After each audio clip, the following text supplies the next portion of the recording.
She had learned to keep her sleeves down, learned to smile when her name became an insult, learned that staying quiet was survival, and that love, in the version she'd been given, came wrapped in bruises and broken apologies.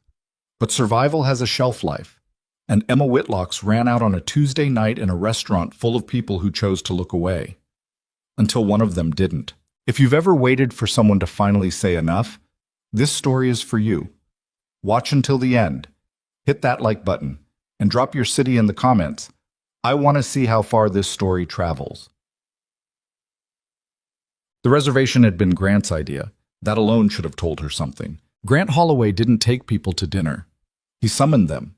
He performed generosity the way a magician performed card tricks, with just enough spectacle to distract you from where the real action was happening. Emma had known this for years. 12 years, if she was counting from the first time she watched him throw her mother's dinner plate against the kitchen wall because the pasta was oversalted. She'd been 12 then. She was 24 now, and she was sitting across from him in a white tablecloth restaurant called Elan on West 54th Street, listening to him order a $30 whiskey with the easy confidence of a man who believed the world owed him comfort. Her mother, Diane, sat between them, cutting her bread into smaller and smaller pieces she wouldn't eat. "You look tired," Grant said, not to Diane, to Emma. "I'm fine." "I didn't ask if you were fine. I said you look tired." He swirled the whiskey the server had just placed in front of him. "There's a difference." Emma pressed her thumb against the edge of her fork under the table. The tines bit into the pad of her skin, not enough to break it, just enough to feel something concrete. A trick she'd developed somewhere around age 15. Physical pain was easier to manage than the other kind. Ellen was the kind of place that believed in atmosphere over warmth. Low brass lighting, dark wood paneling, white linen that probably cost more per yard than Emma made in a day at the bookstore. The other tables were populated with exactly the kind of people Emma had grown up watching from the outside. Couples who argued in quiet voices, executives winding down from something important, a birthday party in the back corner with champagne flutes catching the light. None of them were paying attention to the three of them. Emma had counted on that. She'd made a mistake coming. She'd known it before she walked through the door. Her body had told her. The low-grade nausea that settled in her stomach whenever she spent more than an hour in Grant's radius. The way her shoulders had already begun their slow migration toward her ears the moment she spotted his silver BMW idling outside her apartment building. But her mother had called that morning, and her voice had carried that particular fragility. That specific hollowness that meant things at the brownstone on Archer Street were bad, and Emma had not been able to say no. She never could. That was the whole problem, distilled into a single character defect. "Your mother tells me you're thinking about applying for some management position at that store," Grant said. He picked up his whiskey, studied it, set it back down. "Assistant manager of a bookshop, that's what we're aiming for." "It's a promotion. It's a consolation prize for someone who didn't try hard enough." Diane made a small sound beside him. Not quite a breath. Not quite a word. The sound of someone absorbing a blow they'd learned to anticipate. Emma kept her eyes on her own glass of water. The lemon slice had sunk to the bottom. She watched condensation track down the outside of the glass in a slow, crooked line, and thought about what she would cook for dinner when she got home. Thought about the novel she'd left face down on her nightstand. 200 pages in, already sure she knew how it ended. She thought about anything except Grant's voice, which was the vocal equivalent of gravel being dragged across asphalt. Low. Grinding. Designed to wear things down. Emma. Her mother's voice barely above a murmur. A warning wrapped in maternal instinct. "I know," Emma said quietly. "You know what?" Grant said. She looked up. That was her second mistake of the evening. He was watching her with the particular attention of someone who had spotted something to correct. Grant was 53 years old, broad through the chest and shoulders, with the kind of red-faced, dissipating handsomeness that had probably been genuine once, before the alcohol got into the architecture of him. He kept his silver hair neat. His suits were always pressed. He maintained the surface appearance of a functional man, which was, Emma had come to understand, the most dangerous kind of performance. "I said I know the food here is good," Emma said. "Diane mentioned the sea bass." A beat, 2, 3. Grant picked up his whiskey and finished it in 2 swallows. "Don't do that," he said. Do what? That. The redirect. You do it every time I say something you don't like. You change the subject and make that face like you're the reasonable one. He set the glass down precisely, in the exact center of its ring on the tablecloth. It's insulting. Grant, Diane said, I'm not talking to you. The sentence had no particular volume to it. It didn't need to. It landed with the practiced accuracy of something said 10,000 times before, in 10,000 different kitchens and living rooms and hallways, until it had been reduced to its purest form. An instruction, not a sentence. Stop existing in this moment. I have not given you permission to speak. Diane's hands went still on her bread plate. Emma felt the heat rise behind her breastbone. She recognized it. She'd spent most of her adult life managing it, banking it down the way you bank a fire when you need it to last through a cold night. The anger was always there. She'd learned that expressing it only made things worse, only gave Grant a narrative to operate inside. Well, look at her. Hysterical, overreacting. You see what I deal with? So she held it. She always held it. The server came by. A young woman in her mid-20s, close to Emma's age, with efficient movements and the particular practiced neutrality of someone who'd seen 1,000 dinners exactly like this one. She refilled the water glasses, asked if they were ready to order, and disappeared again when Grant said they needed a few more minutes. Emma picked up her menu. The words blurred slightly. She blinked. She should go. She should look at her mother, telegraph something with her eyes, and they should both get up and walk out of this restaurant and never come back. She'd thought about this scenario more times than she could count. The clean, decisive exit, the moment of refusal. It lived in her head with extraordinary clarity, this other life where she and Diane walked out the door together and didn't stop walking. But then she looked at her mother's hands, the slight tremor in them, the way Diane held herself so carefully, like a person moving through a space full of invisible tripwires. Emma stayed. She stayed because her mother wasn't ready. She stayed because Grant controlled the brownstone Diane had lived in for 20 years, because Diane's name wasn't on the mortgage, because her mother's employment history had been systematically undermined over the course of a 2-decade marriage, until the idea of leaving felt less like liberation and more like free-falling off a building.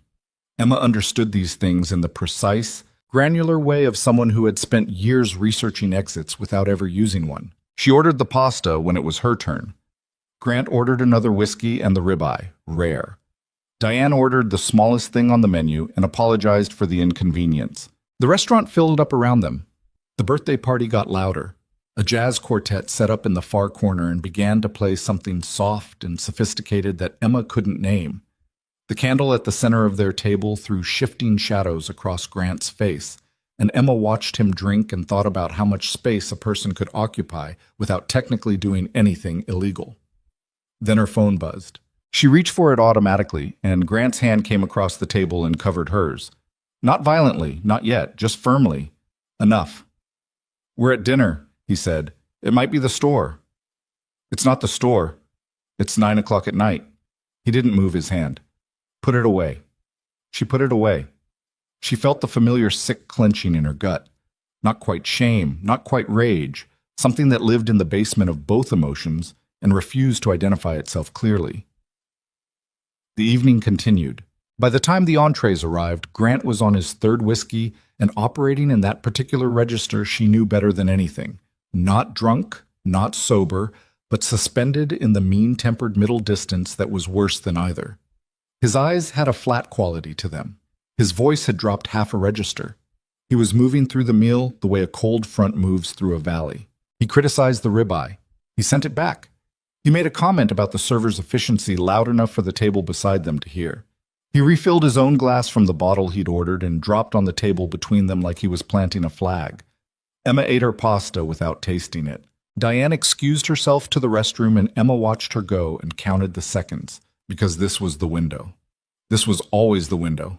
The brief interval when Grant's attention had to recalibrate, when there was a slight loosening in whatever atmospheric pressure he exerted over every room he occupied. Emma had learned to use these windows carefully, to breathe inside them. "She's getting worse," Grant said. Emma looked at him. "Your mother. She's getting more fragile. She's not sleeping." He cut a piece of the returned ribeye, studied it.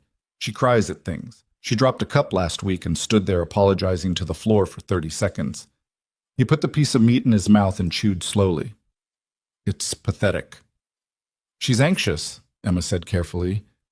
I know why she's anxious. Then you know what would help. He looked up from the plate, the flat-eyed look. What was that? Emma's hand found the fork again under the table. The tines, the small pressure. I said she's been anxious for a long time and she probably needs support. That's not what you said. It was close enough. She held his gaze and did not look away and felt her heart doing something percussive and erratic behind her ribs. This was the other part of the window. The few seconds before Diane came back when the dynamic between them could briefly become something other than triangulated, when it was just the two of them and the long, unspoken negotiation they'd been running for 12 years. Emma was aware in this moment that she hated him, fully and without ambiguity. She didn't reach for it or indulge it. She just acknowledged it the way you acknowledge a weather system. This is what it is. This is what it does. There is no point in arguing with it. You always were too much like your father, Grant said, whatever he was, whoever he was. She'd made a mistake looking at him. She'd made a worse one speaking. I wouldn't know, she said. He left. Smart man. And then Diane was back, settling into her chair with the careful movements of someone resettling a wound, and the window closed, and the table became a three-person arrangement again, and Emma returned to the business of getting through the next hour. She almost made it. The incident began not with a shout, but with stillness, the particular held breath quality that preceded bad weather. They were on dessert, which Emma wasn't eating, and Grant had finished the bottle, and Diane had made the error of asking the server for the check before Grant indicated he was ready to leave. A small thing. The kind of small thing that in a functional household would be nothing. A logistical miscommunication, a minor preference disagreement, immediately forgotten. But in the atmospheric conditions of a Grant Holloway evening, small things were not small. They were tests, and you had just failed one. I'll ask for the check, Grant said to Diane, with absolute quietness. I thought we were done. I'll ask for the check. Grant, she was just trying to... Emma started. He moved. She didn't see it as a deliberate decision. His hand came across the table and closed around her wrist. The right one, which was bad, because that was the worst one. And he turned it. Not hard enough to be assault and not gently enough to be anything other than what it was, and the sleeve of her blouse pulled back 2 inches, and the restaurant's candlelight found the bruising on the underside of her forearm that she'd been wearing for the past 8 days, and had stopped thinking about the way you stop thinking about wallpaper. Emma went still. The table beside them had gone quiet. The jazz quartet played something lilting and oblivious. Let go, Emma said, very quietly. Grant wasn't looking at her arm. He was looking at her face, and his expression was that particular configuration she recognized, the cold measuring thing he did when he was determining how much he could take and from whom and in what venue. I said let go, she said again. He didn't. What happened next happened in a sequence Emma would replay many times in the weeks and months that followed, in the way you replay a moment that divided your life into before and after. It didn't announce itself. There was no pause in the room's ambient noise. The birthday party in the back still laughed at something. Glasses still clinked. The server moved through the space with practiced invisibility. A man rose from a nearby table. She registered him peripherally at first. Height, dark suit.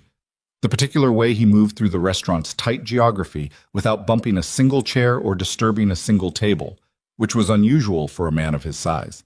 He was tall, not an extraordinary height, but tall enough and built in a way that occupied space deliberately. His face was composed. Not angry, not theatrical. Composed in the way that certain things are composed, things that were built to withstand. He stopped at the edge of their table.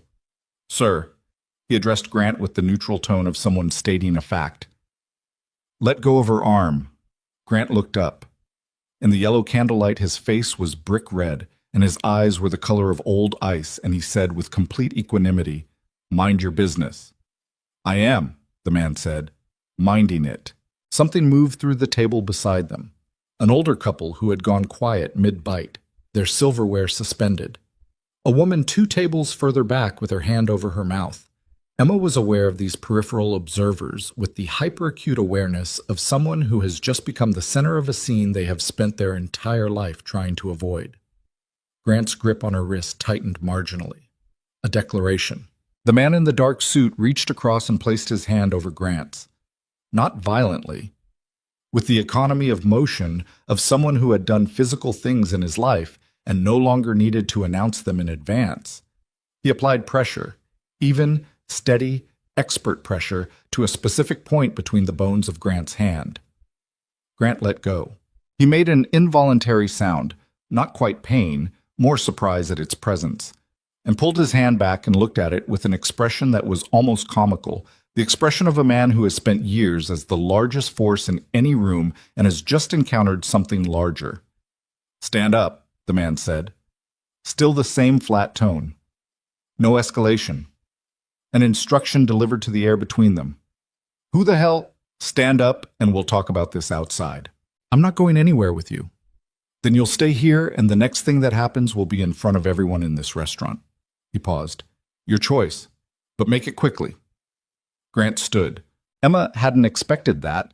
She thought she had run the scenario so quickly in her mind's eye that Grant would escalate, that he would make it loud, make it a spectacle, drag everyone into it on his terms. That was his operational preference, the crowded arena where he could control the narrative. But there was something in the other man's bearing that bypassed Grant's usual calculations. Something that went around the theatrical layers of Grant's self-presentation and addressed whatever was underneath directly. Grant stood and they walked, the taller man slightly behind and to the right, unhurried, toward the restaurant's front entrance.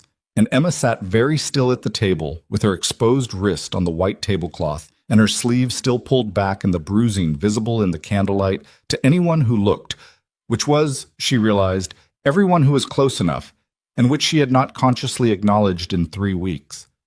Diane made a small sound. "I'm okay," Emma said, not because she was certain of it, but because the alternative to saying it was not saying it, and that felt like a thing she couldn't afford. Outside, through the restaurant's front window, she could see them, the 2 men on the pavement, in the amber wash of the street lighting. Grant was talking. She could see the aggressive geometry of his posture, the forward lean, the chin. And she could see the other man standing with his hands in his jacket pockets, entirely still. And somehow that stillness was more threatening than anything Grant was projecting. She watched Grant grab the other man's jacket. She watched what happened next with a clear, quiet sense of unreality. The other man moved once, in a way that was too quick and too precise for Emma to fully track. And then Grant was sitting on the pavement outside the restaurant with his back against the decorative planter beside the entrance. And the other man was standing above him, and nothing else was happening. Grant looked up from the ground with an expression that Emma, who had spent 12 years cataloging his emotional register with survival-level precision, had never seen on his face before. He looked genuinely uncertain. He looked like someone who had just run into a wall they hadn't known was there. Inside the restaurant, the birthday party kept going. The jazz quartet moved through its set. A server cleared a table, oblivious or professional enough to appear so. The man came back inside. He walked to their table, reached into his inside jacket pocket, and placed a business card on the white linen between Emma and her mother. He looked at Emma and not at Grant's empty chair. He looked at the bruises on her wrist. Not the way people usually looked at them when they saw them accidentally, with the quick, horrified glance away, but steadily, as you'd look at evidence. "His name's Grant Holloway," he said. It wasn't a question. Emma didn't answer. She didn't know how he knew the name, and she was briefly too disoriented to ask. "If he touches you again," the man said, "call that number. Any hour, any day." He glanced at Diane, something passing across his face that Emma couldn't read.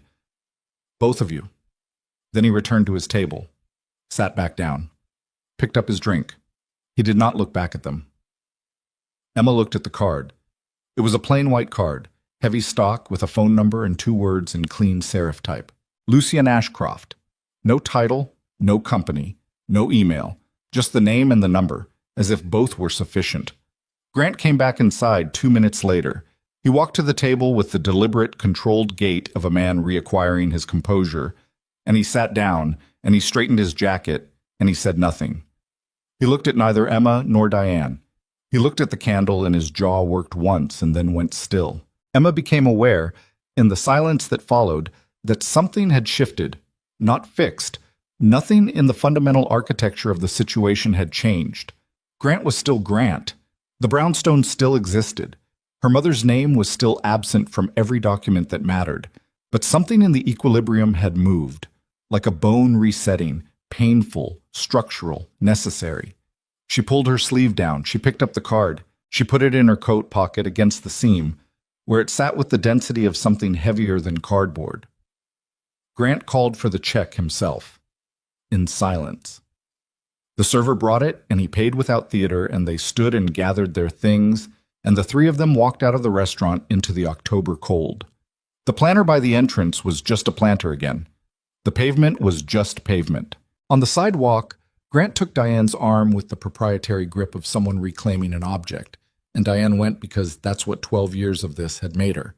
And Emma stood on the street and watched them walk toward the car and felt the card in her pocket like a coal. Emma. Grant without turning. A summons. She didn't move. He stopped. Turned. In the orange streetlight, his face was unreadable. You coming? She stood on the sidewalk outside a lawn on West 54th Street on a Tuesday night in October with traffic moving past, and her coat buttoned against the cold, and she felt something very clear and very unfamiliar moving through her chest. It wasn't courage exactly. It was more primitive than that. The sound a thing makes when it finally breaks along a line it's been developing for years. No, Emma said. Grant blinked. He actually blinked, the way you blink when you've misheard something. What? I'm not coming. She watched him recalibrate. She watched him assess the street, the distance, the restaurant entrance behind her, the public nature of the moment. She watched him make the calculation that had always been available to him and that he had always in private been exempt from needing to make. This isn't the time for... Mom. Emma looked past him, at Diane, who was watching from beside the car with an expression Emma couldn't fully categorize. Fear, yes, but something else underneath it, something attentive, something almost held. You can come with me if you want. Diane's mouth opened, closed. Grant said her name. Just her name. One syllable in that register. And Diane's gaze went to the pavement, and Emma felt the familiar collapse of the scenario. The way this always went, the way it had always gone, the way she had always told herself this time would be different, and it was never different. Her mother got into the car. Emma stood on the sidewalk and watched the door close and watched the car pull out into traffic and watched the taillight shrink toward the intersection. She did not move for a long time. When she finally did, she didn't go back into the restaurant. She walked. Direction had nothing to do with the decision. Movement did. She walked north along the avenue with the card in her pocket and the cold coming up off the pavement and the buildings lit and indifferent on either side of her, and she let the anger and the grief and the particular species of helpless guilt she'd spent 12 years cultivating run through her like water through a cracked pipe. Not controlled, not managed, not banked down for later. Just present, just real. Her phone buzzed. Grant's name on the screen. She silenced it without looking at it fully. She walked 4 more blocks before she stopped under a street lamp and took the card out of her pocket and looked at it again in the yellow light. Lucienne Ashcroft. The serif type. The phone number. She turned it over. Blank. She held it between her thumb and forefinger and tried to organize what she knew about the man it belonged to, which was essentially nothing. His name, his face, the efficiency with which he'd applied pressure to a specific point in Grant's hand, the flatness of his voice, the way he'd looked at her wrist, not with pity, not with the kind of performative discomfort that people used to protect themselves from having to act.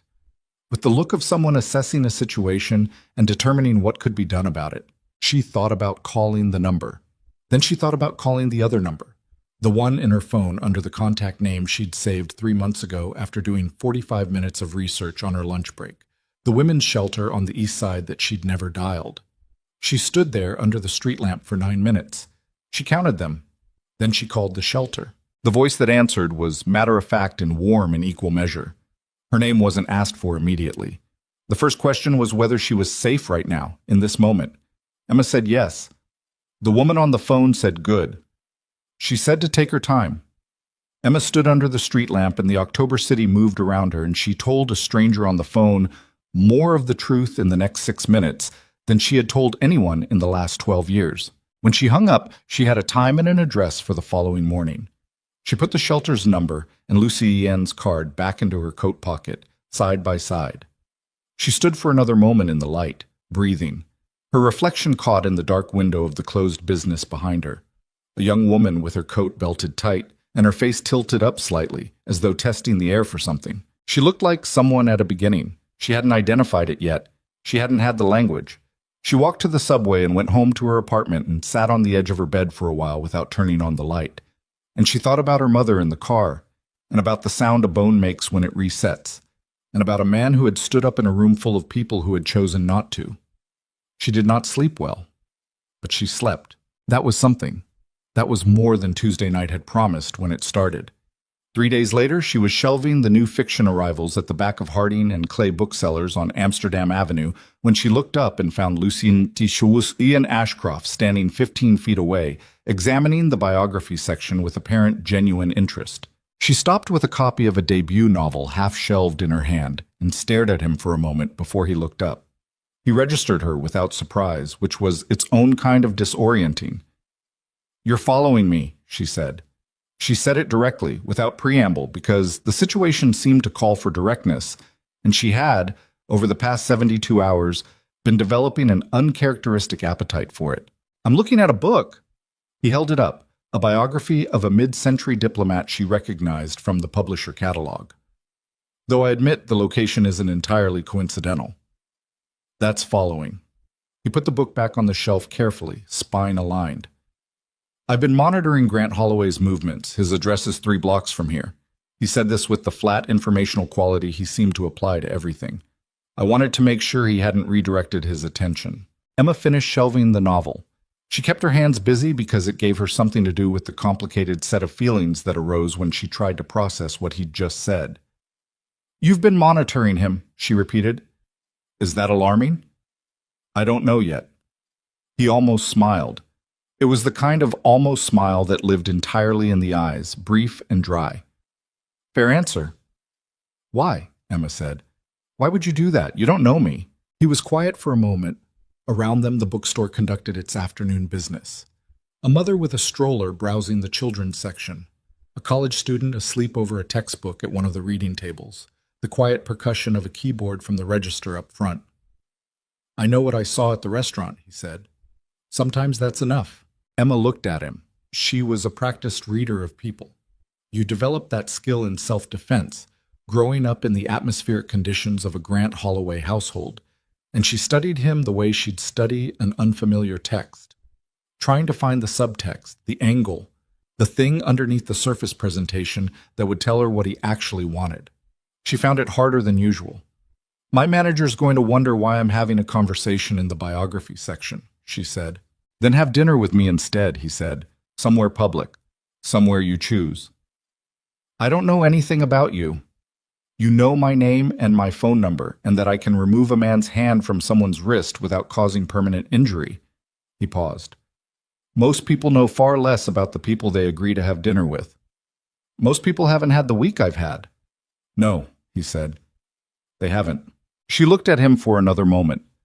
Outside the bookstore window, Amsterdam Avenue moved through its mid-afternoon rhythms. A bus pulling away from the stop, a delivery truck double-parked, 2 women with coffee cups gesturing at each other over something urgent and probably minor.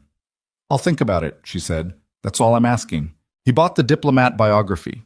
She rang him up at the register and did not make small talk, and he did not push for any, and he left the store with the book tucked under one arm and walked south, and she watched through the window until the crowd absorbed him. Her coworker Marcus appeared at her elbow with a returns cart and said, "Who was that?" "A customer," Emma said.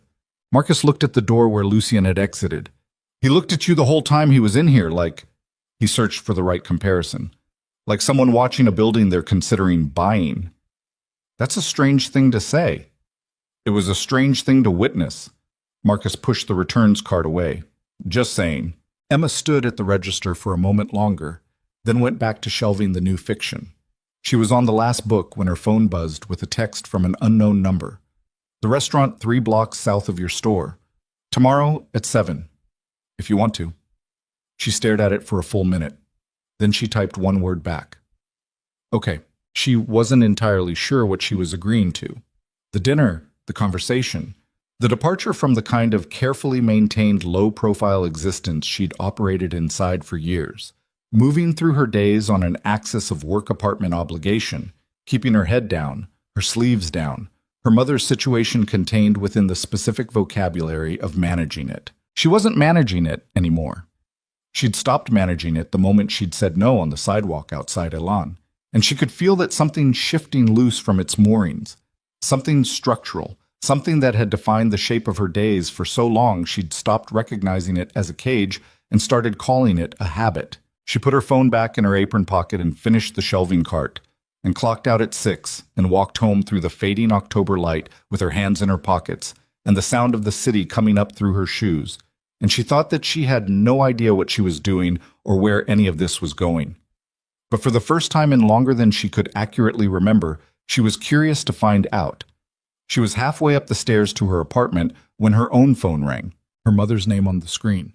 She answered, silence first, then breathing. Then Diane's voice, very quiet, with that particular quality that Emma had learned to recognize with the accuracy of a trained instrument, the voice she used when Grant was somewhere close. "He came home late," Diane said. "He's in a mood." Emma stopped on the landing, her hand tightened on the phone. "Mom, I just wanted to hear your voice." A pause. "Are you okay?" "I'm okay." Emma pressed her back against the wall of the stairwell. "Mom, listen to me. I need you to. I should go." The urgency in it beneath the quiet, the specific urgency of someone ending a call before a door opens. "I'll call tomorrow." The line went dead.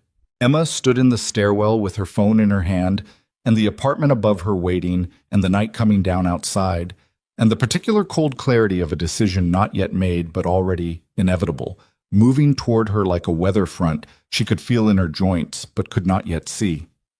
She thought about calling Lucian's number. She thought about calling the shelter again. She thought about her mother's voice, that specific register, the one she used when the house was dangerous and she was pretending otherwise. She thought about the dinner tomorrow, about the book he'd bought, about Marcus saying like someone watching a building they're considering buying, which was strange, but also, in some way she couldn't quite articulate, felt less like surveillance and more like her phone buzzed again. Unknown number. Not Lucian. A different one. A Manhattan area code she didn't recognize. She answered. Static first, then a man's voice, low and unhurried. "Miss Whitlock?" Not a question. He knew who had answered. "Who is this?" A pause. "Someone who has a mutual acquaintance with a man named Lucien Ashcroft," the voice said, "and a friendly piece of advice for you, before you get in too deep." Emma's hand tightened on the phone. "Whoever that man told you he is," the voice said, "he's only half right." Emma stood in the stairwell for another 4 seconds with the phone pressed against her ear, listening to the empty air where the voice had been. Then she hung up. She stood very still. The stairwell smelled like old carpet, and the takeout someone on the second floor had ordered an hour ago. The overhead bulb buzzed with the faint, irregular frequency that the landlord had been promising to fix for 3 months. She was aware of all of these things with precise sensory clarity. The specific quality of attention that arrives when something has just shifted the ground under you and your body hasn't caught up to processing what yet. Whoever that man told you he is, he's only half right. She went upstairs. She locked the door behind her. She stood in the middle of her apartment in her coat with her keys still in her hand and looked at the specific, unremarkable details of the room she'd lived in for 2 years. The books stacked on every surface, the reading chair by the window with its arm-worn pail, the coffee mug from this morning still on the counter, and tried to organize what she was feeling into something usable. She couldn't. She put her keys on the hook. She hung up her coat. She sat down in the reading chair without turning on the additional lamp and let the low evening light come through the window and thought about the call. The voice had been calm. No threat in it, no urgency, nothing that pushed, just the flat delivery of someone stating a known fact, which was, in Emma's experience, considerably more unsettling than if it had been theatrical. Theatrical she knew. Theatrical was Grant's register. The raised voice, the slow escalation, the performance of anger deployed strategically. This had been none of that. This had been the conversational tone of someone who believed they had something you needed to hear and was not particularly invested in whether you believed them. She thought about calling Lucien. She thought about not calling Lucien. She thought about calling the unknown number back. She did none of these things. She sat in the chair until the light was fully gone, and then she got up and made tea. She didn't drink, and went to bed and lay in the dark with her eyes open and her mother's voice running on a loop somewhere behind her thoughts. I should go. I'll call tomorrow. And the particular quality of the silence after the line cut out. She slept eventually. Not well, but enough. The restaurant Lucien had texted her about was called Sable, and it was not the kind of place she would have chosen herself, which was probably the point. A narrow room in the West 50s, 12 tables at most, the lighting set low enough to be intimate without being conspiratorial. The kind of place where the servers knew the regulars' drink orders before they sat down, and the menu didn't have prices, because if you needed to ask, the address on the reservation was a mistake. Emma arrived 7 minutes early and told herself this was not a statement. She sat at the table and ordered water and looked at the room. 12 tables, 2 emergency exits, the front she'd come through, and what appeared to be a kitchen egress at the rear behind a half wall. 7 other diners currently seated. No one she recognized. No one paying particular attention to her. She was doing this, cataloging exits, scanning faces, and registering the fact that she was doing it, which was new. She'd always had the reflex, the low-level threat assessment that came from growing up in an environment where you needed to know where the doors were. But she'd never before caught herself running it consciously, like a process she'd chosen rather than one installed by circumstance. Lucien came in at exactly 7. He spotted her immediately, which meant he'd looked for her, and moved through the room with the same unhurried efficiency she'd clocked at Elan. He sat down across from her, shrugged out of his jacket, and picked up the menu without theater. "You came," he said. "I said I would. People say things." He looked at the menu. "They don't always follow through." Emma put her hands in her lap under the table. "Someone called me last night after you left the store." He looked up from the menu. "Unknown number," she said. "Male voice. He told me you were only half of what you say you are." Lucien set the menu down.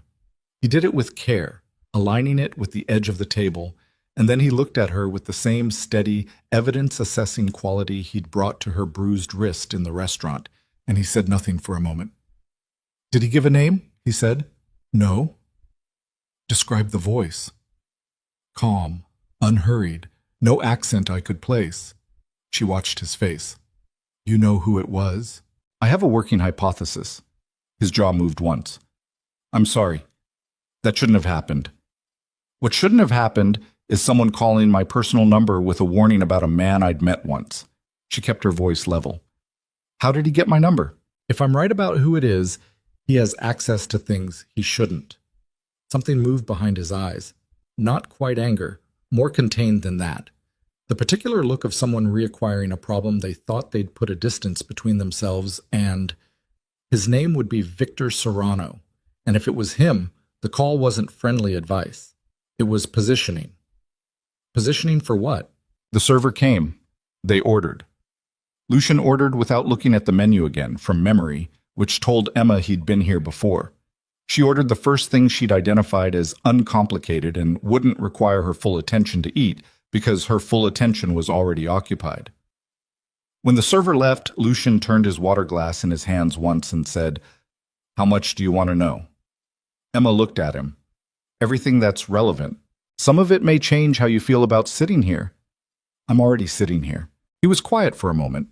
The restaurant moved around them with its discreet, curated warmth. "My family built an import-export business starting in the mid-'80s, he said. "My father built it, and for the first decade or so it was legitimate. Freight, logistics, distribution. There are photographs of him at ribbon cuttings, shaking hands with city officials, the whole performance." He paused, and then the business changed. The logistics network became useful for other things. The people my father did business with changed, and then the business was something else entirely while still looking, from the outside, like a logistics company. "Organized crime," Emma said. "That's the clean version of it, yes." "And the less clean version?" He met her eyes directly.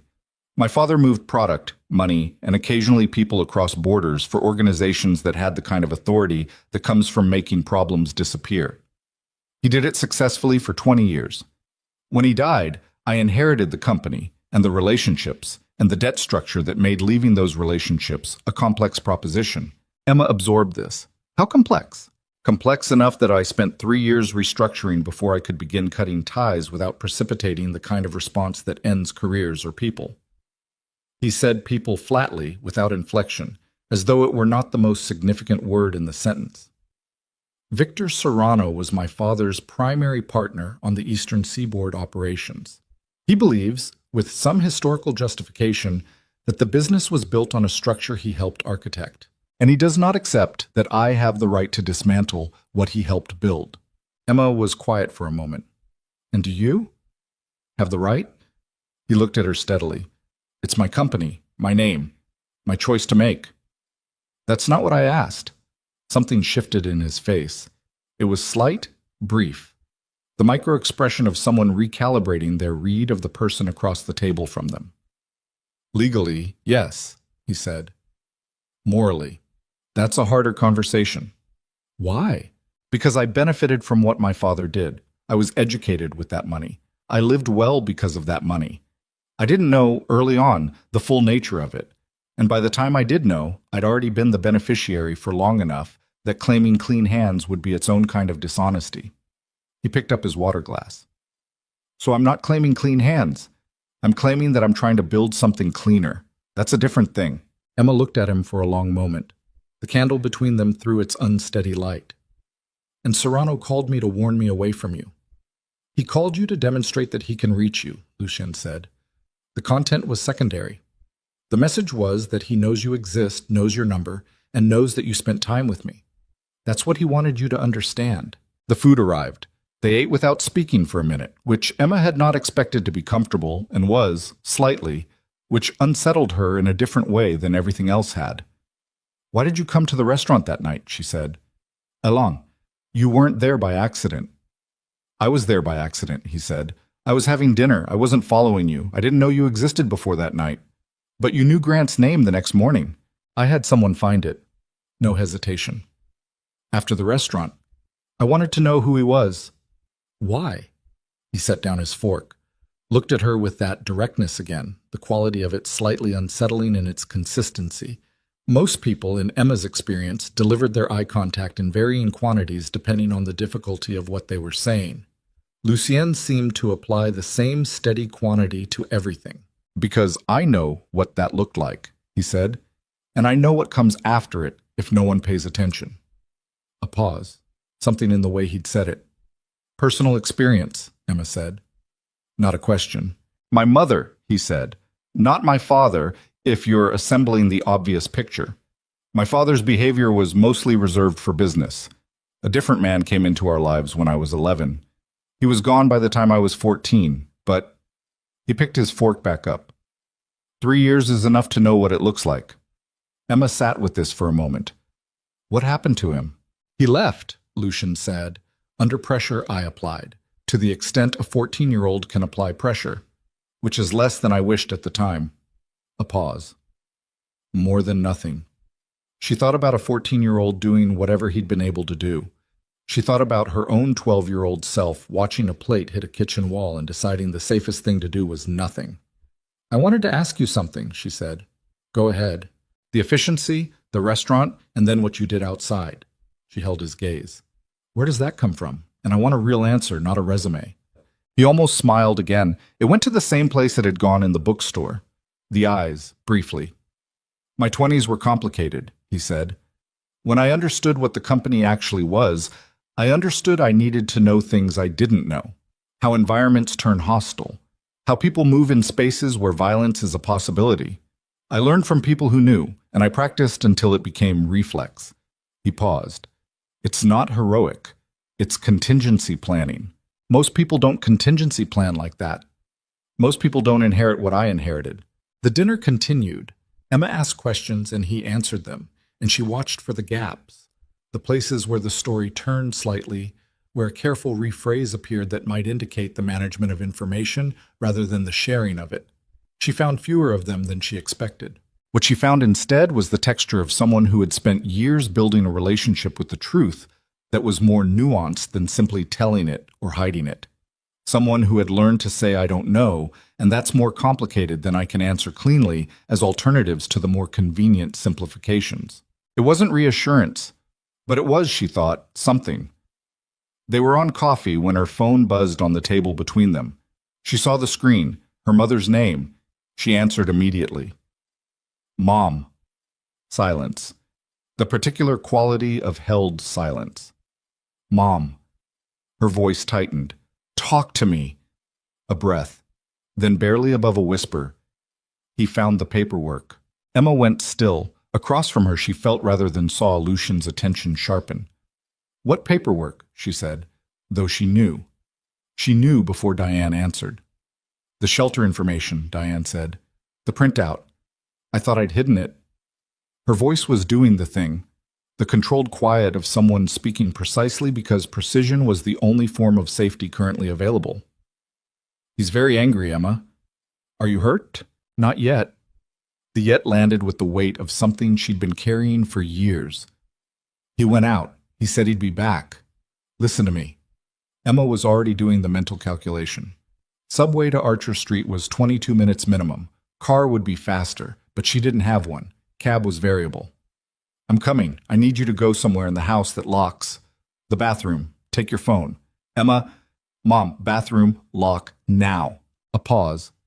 Then the small sound of movement. He'll be back in an hour, Diane said. Maybe less. I'll be there before that. She was already pushing back from the table. Don't open the door for anyone until I call you back. She hung up. Looked at Lucien. He was already picking up his jacket. You don't have to, she started. I have a car 2 blocks from here, he said. Archer Street is 40 blocks north. We can be there in 12 minutes. She looked at him for one moment. The specific quality of the moment, its weight, what accepting it would mean. And then she said, let's go. The car was a dark sedan with a driver named Rael, who did not ask questions and navigated the mid-evening traffic with the competence of someone for whom urgency was a regular condition. Emma sat in the back with her phone in her hand and her jaw tight and watched the city move past the window while Lucien sat beside her and made one call in a low voice, in English, that she couldn't fully parse, but which appeared to involve instructions to someone who knew who Grant Holloway was and where he currently was. You have people watching him, Emma said, when he hung up. I had people keep track of his patterns after the restaurant, Lucien said. He left the Archer Street house 40 minutes ago. Current location is a bar on 183rd Street. He paused. He's been there for 35 minutes. Emma stared at him. You've been tracking him?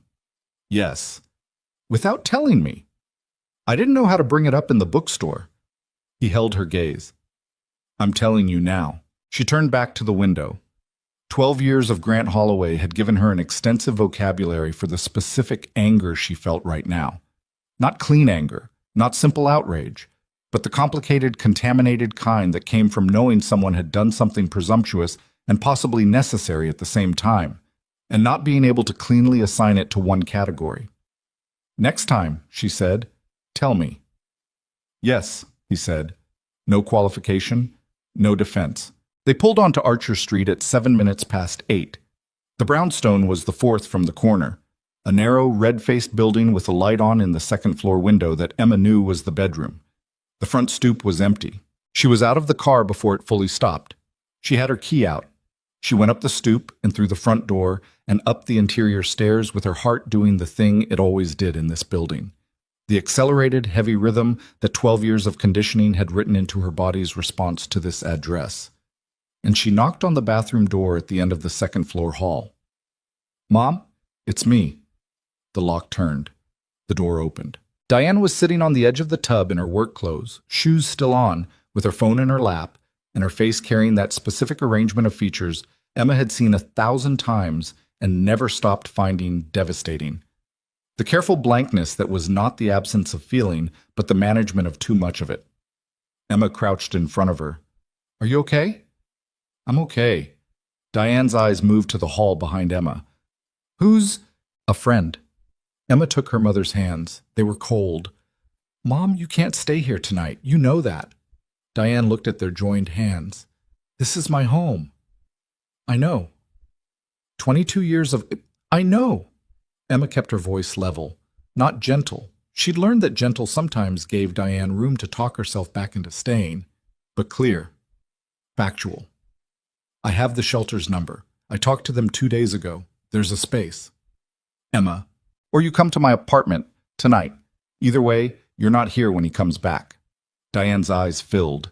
She blinked, and the tears tracked, and she made an impatient gesture at them, brushing them away with the backs of both hands, which was so characteristic, her mother's frustration with her own emotion, the lifelong habit of apologizing for feeling, that Emma had to look away for a moment at the bathroom wall.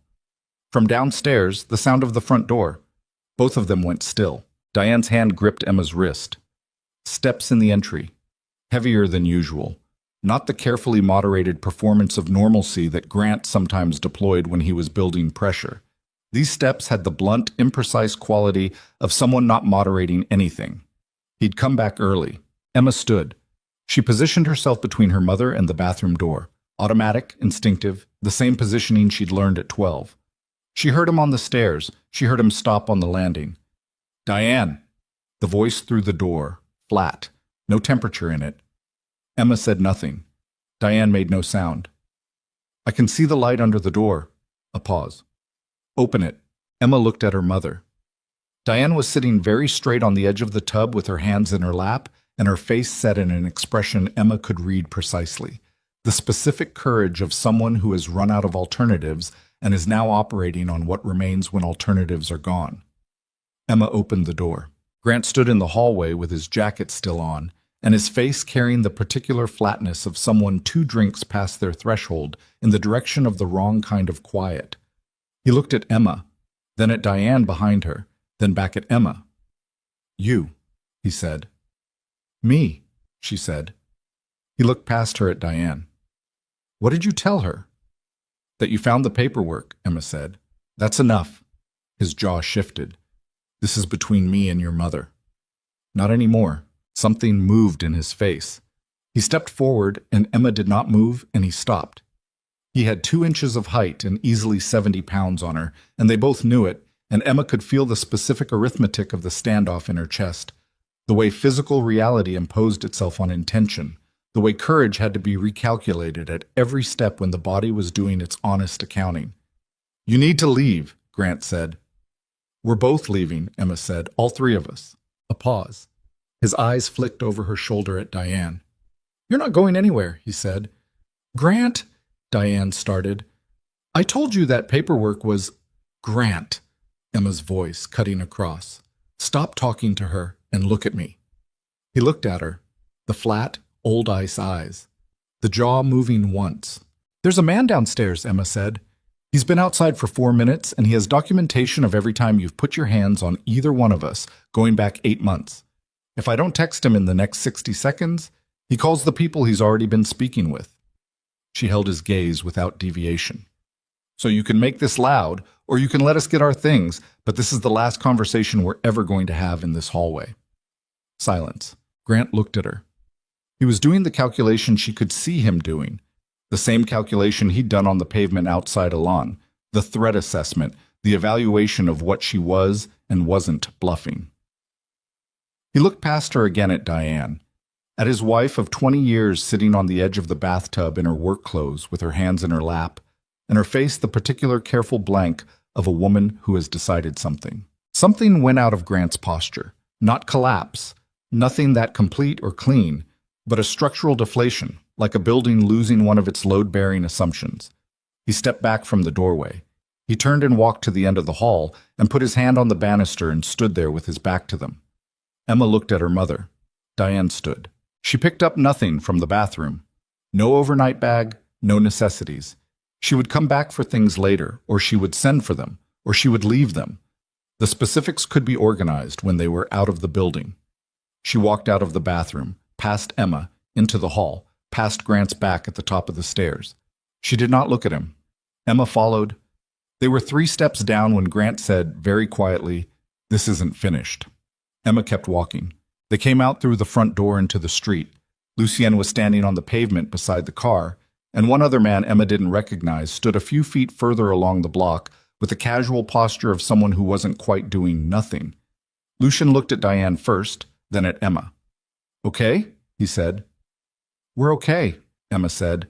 He opened the car door and Diane got in, and Emma started to follow and stopped. She turned and looked back at the brownstone, the light in the second-floor window, the front door still closed, the narrow red face of the building she'd grown up hating and returning to over and over, because love and damage were not, in her experience, mutually exclusive categories, and because leaving required the kind of completeness of conviction that was hard to maintain when the evidence against staying was theoretical and the pull of the familiar was entirely, exhaustingly real. The pull wasn't entirely gone, even now. That was the true thing she couldn't quite say out loud, that walking away from this address, this time, this night, her mother beside her, someone's car waiting at the curb, did not produce the clean, cinematic flood of liberation she'd imagined during the years she'd planned it. What it produced was something more complicated. Grief for the version of this that might have been. Exhaustion so deep it had its own specific weight, and underneath all of it, quiet and cold and clear as the October air, the recognition that complicated did not mean wrong. She got in the car. They pulled away from Archer Street, and Emma watched the brownstone recede in the side mirror until the block turned and it was gone, and then she sat back and looked at her hands in her lap, and she became aware after a moment that her mother was crying silently beside her. Not the anguished crying of crisis, but the slow, private crying of someone setting something down that they've been carrying for a very long time, which is a different thing entirely and almost harder to witness. Emma took her mother's hand. They rode in silence through the city. It wasn't until they delivered Diane to the shelter, and Emma had sat with the intake coordinator for 40 minutes and walked her mother to the room she'd be in for tonight, and hugged her for a long time in the doorway. Her mother, who smelled like the same soap she'd used for 20 years, and who felt smaller than Emma remembered her being. Or maybe that was just the absence of the performance of holding herself upright in a house that required it, that Emma came back out to find Lucien waiting in the lobby. "Thank you," she said. He shook his head slightly, not dismissing it, just not requiring it. They came out into the street. It was almost 11. The city had shifted into its later register. Quieter, not quiet. The sounds different in quality. Emma stood on the pavement and took a breath and let it out slowly. "I need to ask you something," she said. "Go ahead." "The federal investigators." She watched his face. "You're already talking to them, aren't you? About Serrano and the rest of it." He didn't answer immediately, which was its own answer. "Lucien." "Yes," he said. "I have been. For a while now." Emma looked at him, at the streetlight catching the planes of his face, at the particular quality of stillness he had, which she'd originally read as composure, but was now beginning to understand was something slightly different, the stillness of someone who had made a decision of enormous weight and was living in the aftermath of it, which required a kind of daily steadiness that went beyond temperament.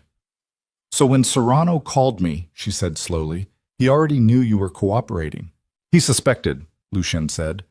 "The call to you was to confirm whether I was attaching personal complications to the situation, whether I had something that could be used as leverage against me." A pause. Something that could be threatened. Emma stood with this for a moment. The October cold came off the pavement and the buildings, and she could feel it through her coat now. A low, ambient chill that had been there all evening and that she was only just registering because she'd run warm through all of it on adrenaline and focus. "So by being near you," she said, "I have already become a target." He didn't try to reroute the sentence. "It's possible," he said. "I want you to understand that before anything else." She thought about this call last night. The calm voice. The specific, unhurried delivery of someone who wanted her to understand that he knew she existed. She thought about her mother tonight, in a shelter room for the first time in 20 years of wanting to leave. She thought about the 12-year-old version of herself deciding that the safest thing to do was nothing, and the 24-year-old version of herself saying no on a sidewalk while a car pulled away. "I've been a target in my own house my whole life," Emma said. "At least now I know the threat has a name."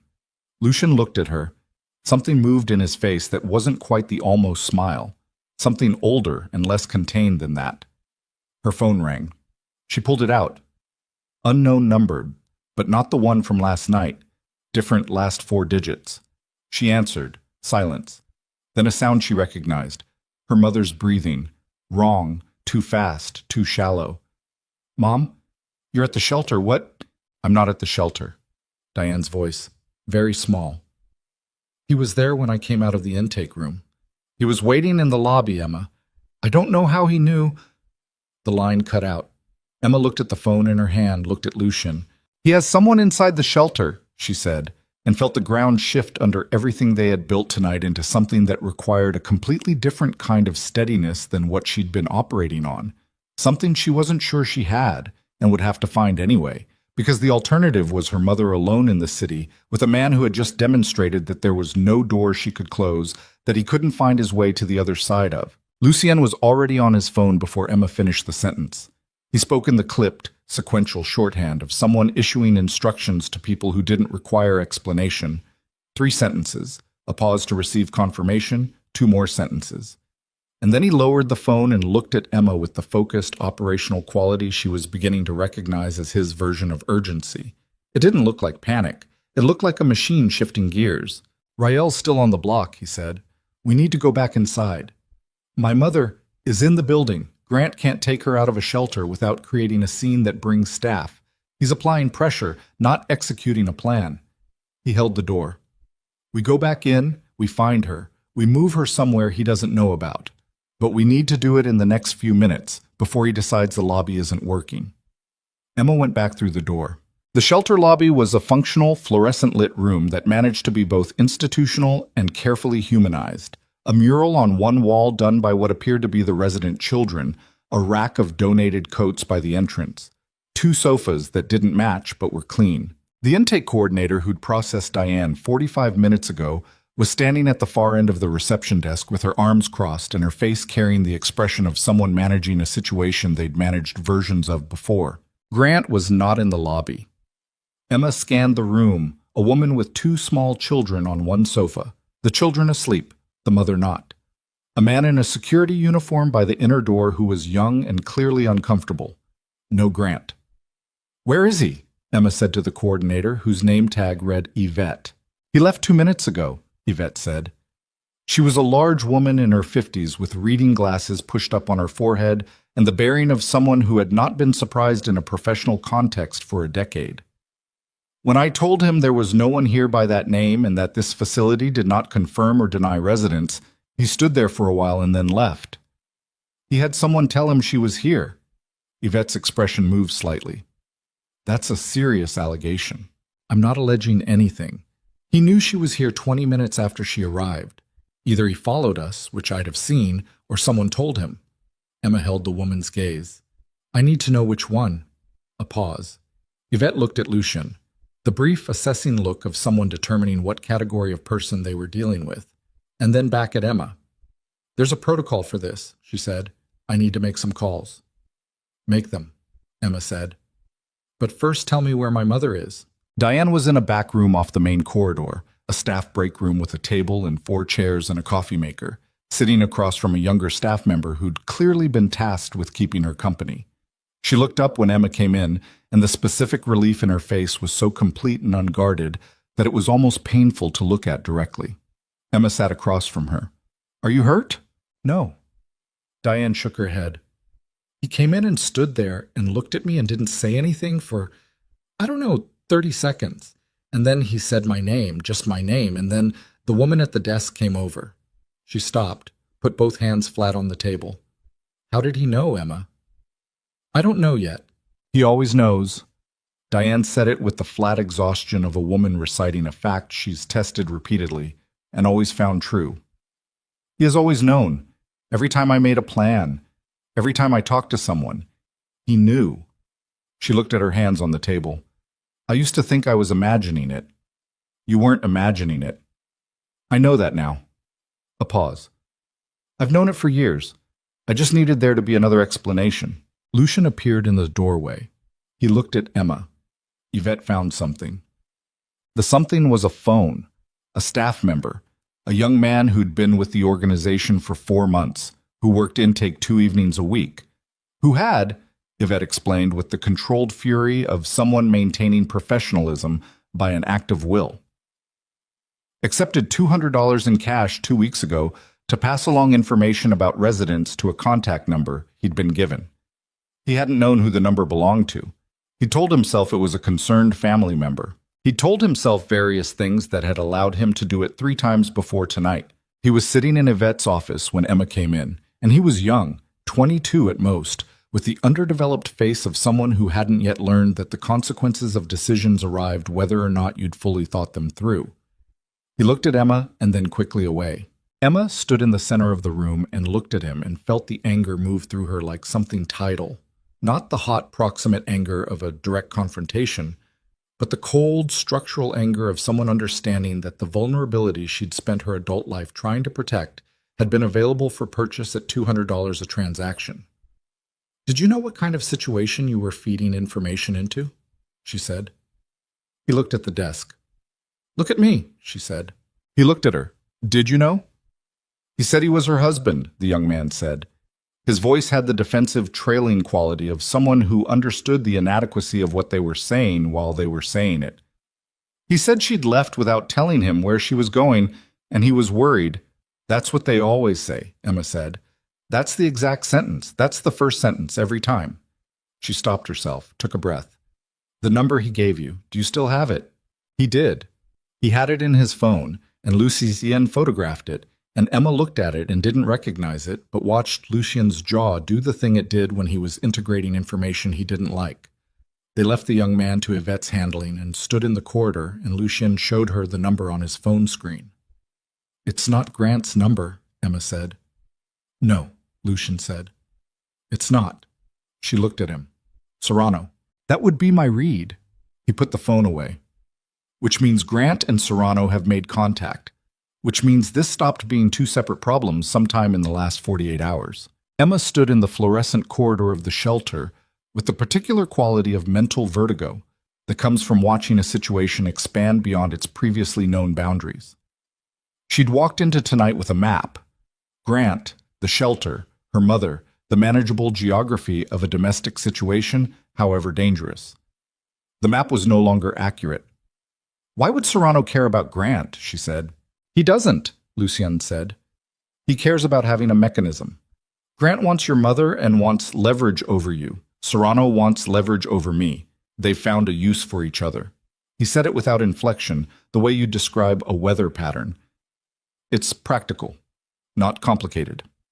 "It's very complicated," Emma said. "From where you're standing, from where they're standing, it's elegant." She looked at the wall, looked back at him. "We need to move my mother tonight." "Yes, somewhere neither of them knows about." "Yes, I have a place. It's clean. Nothing connected to my name or the company." He paused. "You'd need to trust me with that." Emma looked at him for a moment. The fluorescent light was unforgiving, and she could see the tiredness in his face. Not the performance of tiredness, the real version, the kind that came from operating inside a sustained situation with high stakes for a long time. She recognized it because she saw it in the mirror with some regularity. "Tell me the address," she said, "and I'll decide." He told her. She put it in her phone. She texted it to a number she'd set up when she'd first started researching exits, a secure secondary number that Grant didn't have, so that the address existed somewhere outside her immediate control. Lucien watched her do this without comment, and she appreciated the absence of comment. "Okay," she said. "Let's move her." The place was a furnished apartment in a building in Inwood, at the top of Manhattan, far enough north that the neighborhood had a different texture. Quieter streets, older buildings, the kind of residential density that was anonymous without being threatening. The apartment was on the 3rd floor, clean and spare, with a double lock on the front door and a window that looked out over a courtyard rather than the street. Diane sat on the edge of the bed in the spare room and looked around at the walls and said nothing for a while. "I'm going to need some things," she finally said. "Make a list," Emma said. "I'll get them tomorrow." "My good coat is still at the house." "I'll get it." Diane looked at her hands. "He's going to try to come here. He doesn't know about this place. He knew about the shelter." Emma sat down beside her on the bed. The mattress was new, or near enough. The room smelled like the faint, neutral cleanness of a space that had been recently prepared. "That was a specific situation with a specific failure," Emma said. "This is different." You said that about the last plan. It wasn't accusatory. Diane delivered it with the flat weariness of someone in possession of an accurate historical record, which was worse than accusation because it left nothing to argue with. Emma sat with it for a moment. You're right, she said. I did say that. She looked at her mother. And this time might go wrong too. I don't have a guarantee, but we're further from him right now than we've been in 20 years, and I'm going to do everything I can to make sure it stays that way. Diane was quiet. Then she said, Who is he, the man? His name is Lucien. I know his name. That's not what I asked. Emma looked at her mother. At the perceptiveness in her face, the quality of attention that years of living in the heightened awareness of a dangerous household had sharpened into something close to clinical. Diane Whitlock had survived 22 years by being very good at reading people and what they stood to cost her. She was not the fragile woman the exterior sometimes suggested. I don't know everything about him yet, Emma said. What I know is complicated. Complicated how? His family's history is not clean. He's been trying to change that. She paused. There are people who don't want him to. Diane looked at the wall. And those people now know about us. Yes. Because of him. Emma thought about this honestly. Because of the choice I made to stay in contact with him, she said. I can follow the line of cause and effect in other directions too, but that's the honest one. Diane nodded slowly. Okay, she said. Not acceptance, exactly. Just the decision to continue with available information rather than waiting for better. Emma stayed until her mother was in bed and the lights were off and she could hear the particular quality of breathing that indicated, if not sleep, at least the direction of it. She stood in the doorway for a moment. She could count on one hand the number of times in her adult life she'd stood in a doorway and watched her mother move toward sleep without the concurrent awareness of Grant somewhere in the same structure, and what mood he was in, and what the morning would require. She couldn't name what she was feeling. It was too large and too multiple to fit inside a single word. She came out into the main room. Lucien was standing by the window, not looking out of it, with his phone in his hand. He'd been on it for parts of the last hour. Quiet, specific calls, the kind that moved pieces rather than conveyed information. And he looked up when Emma came out. She okay? He said, defining okay loosely. He put the phone in his jacket pocket. I need to tell you something. His tone. Emma registered it with the part of her nervous system that had been calibrated across years of living in proximity to the specific atmospheric shift that preceded bad news. She sat down on the couch. Say it. He sat down across from her. He leaned forward with his forearms on his knees, the first time she'd seen him operate outside his characteristic upright stillness, and he looked at the floor briefly and then at her. The federal case, he said. I told you I've been cooperating. What I didn't tell you is the scope of it. He paused. I've been cooperating for 14 months. In that time, I've given them financial records going back 18 years, operational structures, contact networks, and testimony that directly implicates 11 individuals currently active in Serrano's organization. Another pause, briefer. 3 of those individuals are people my father considered close friends. One is a man who attended my mother's funeral. Sotambatsigi Samit son. Emma held his gaze. And 2 days ago, the lead prosecutor called me to say there's been a leak. Inside their office, someone accessed the sealed cooperation agreement. He looked at her steadily. Serrano has known for at least 72 hours that I'm the source. The room was very quiet. Emma sat with this, assembled it against the sequence of the last 3 days. The call to her phone on Wednesday night, the calm voice, the friendly advice. Grant's sudden appearance at the shelter tonight with Serrano's contact number in the relay chain. The speed with which the 2 situations had merged into a single one. He's known since before he called me, she said. Yes. And he let me know he knew. And then he made contact with Grant. She could hear herself working through it, not asking questions, but thinking out loud, which was something she did when she was building an accurate picture from available evidence and didn't want the map to be wrong. He's not just trying to pressure you, he's building a containment structure, multiple points of leverage, so that when he applies pressure, there's nowhere to move. Lucien looked at her with something in his face she hadn't seen before, something that recognized what she'd just done. Yes, he said, that's exactly right. She stood up. She needed to move. She crossed to the window and looked out at the courtyard. Dark, quiet, a single lamp in the corner throwing a circle of amber onto the pavement. She thought about Serrano, about the voice on the phone, about a man who was calm enough and patient enough to build a structure rather than make a single move, which was considerably more dangerous than the alternative. What does he actually want? She said without turning from the window. He wants the cooperation terminated. He wants the testimony retracted. He wants enough leverage to make both of those things happen. A pause. And if that's not available, he wants the case to collapse on its own weight, through missing witnesses, destroyed evidence, or the kind of chaos that makes federal prosecutors decide a case isn't prosecutable. And if you retract the testimony, the case collapses. 11 people walk. The organization continues. His voice remained level. And I spend the rest of my life in the position my father spent his, which is a version of the thing I've been spending 14 months trying to end. Emma turned from the window, looked at him across the spare, clean room. He's going to come at us directly, she said. Whatever the strategy is, at some point it becomes direct. He can't manage this from a distance indefinitely. I know. And when that happens, my mother being safe depends entirely on this address staying unknown. Yes.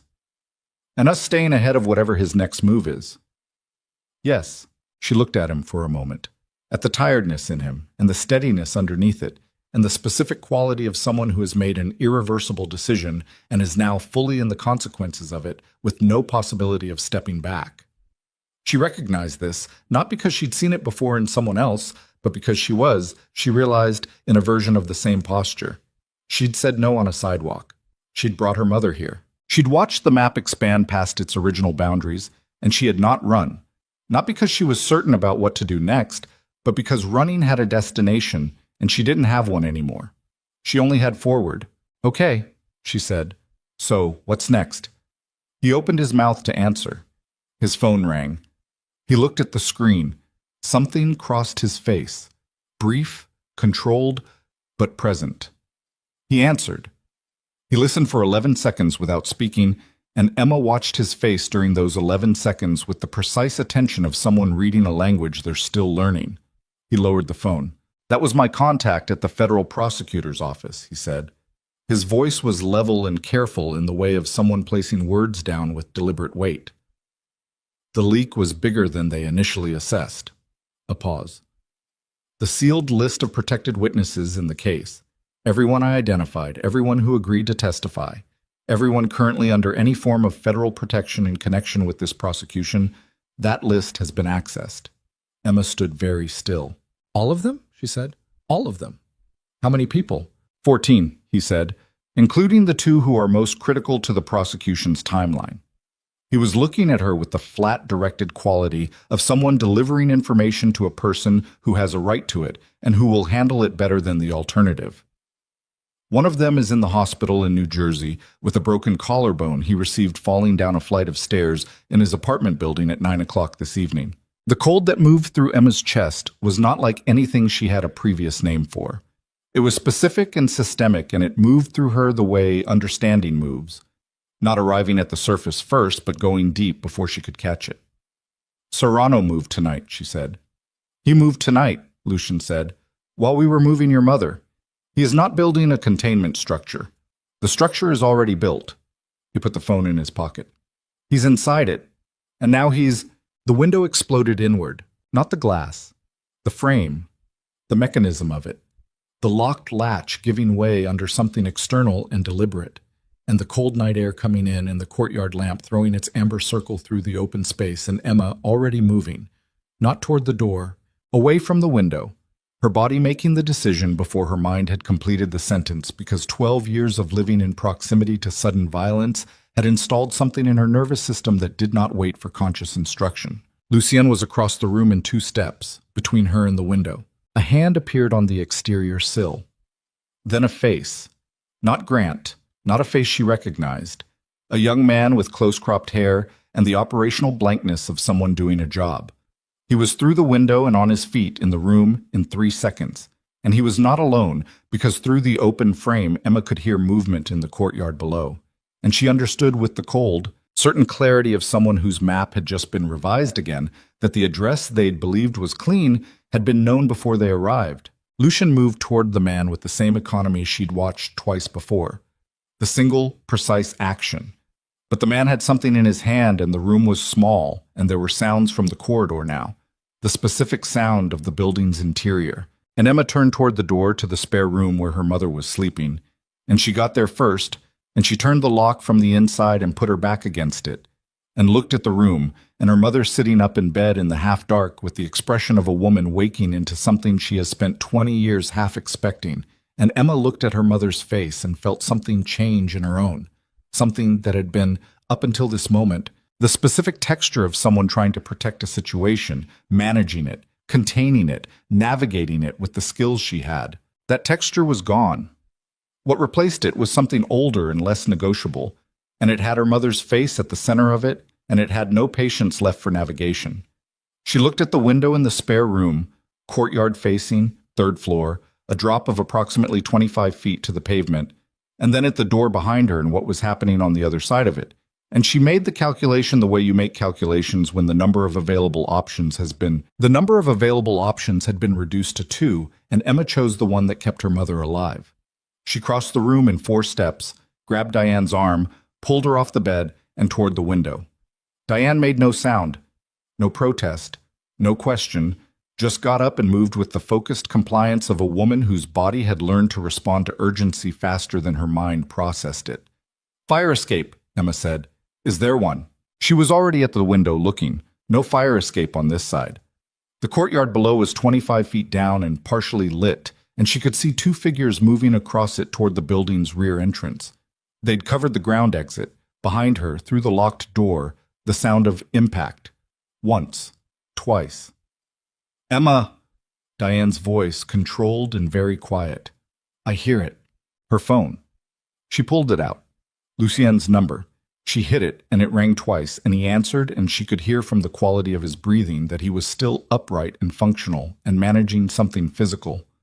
"Spare room," she said. "Window side faces the courtyard. 2 of them below. Door behind us." "Stay on the floor," he said. "Away from the door, 60 seconds. He hung up. 60 seconds was not an abstraction. 60 seconds in a room with a door being hit from the other side had a specific physical texture. The way time expanded and compressed simultaneously, the way her heartbeat was so loud and so present she could feel it in her back teeth, the way Diane's hand in hers was completely steady, which was somehow the most clarifying thing in the room. Emma pulled her mother to the floor against the exterior wall, below the window line. She picked up the only object in the room with any mass, a ceramic lamp from the bedside table. And she held it, and she looked at the door, and she counted.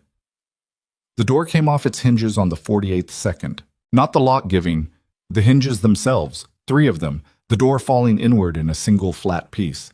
The man who came through was not the one from the window.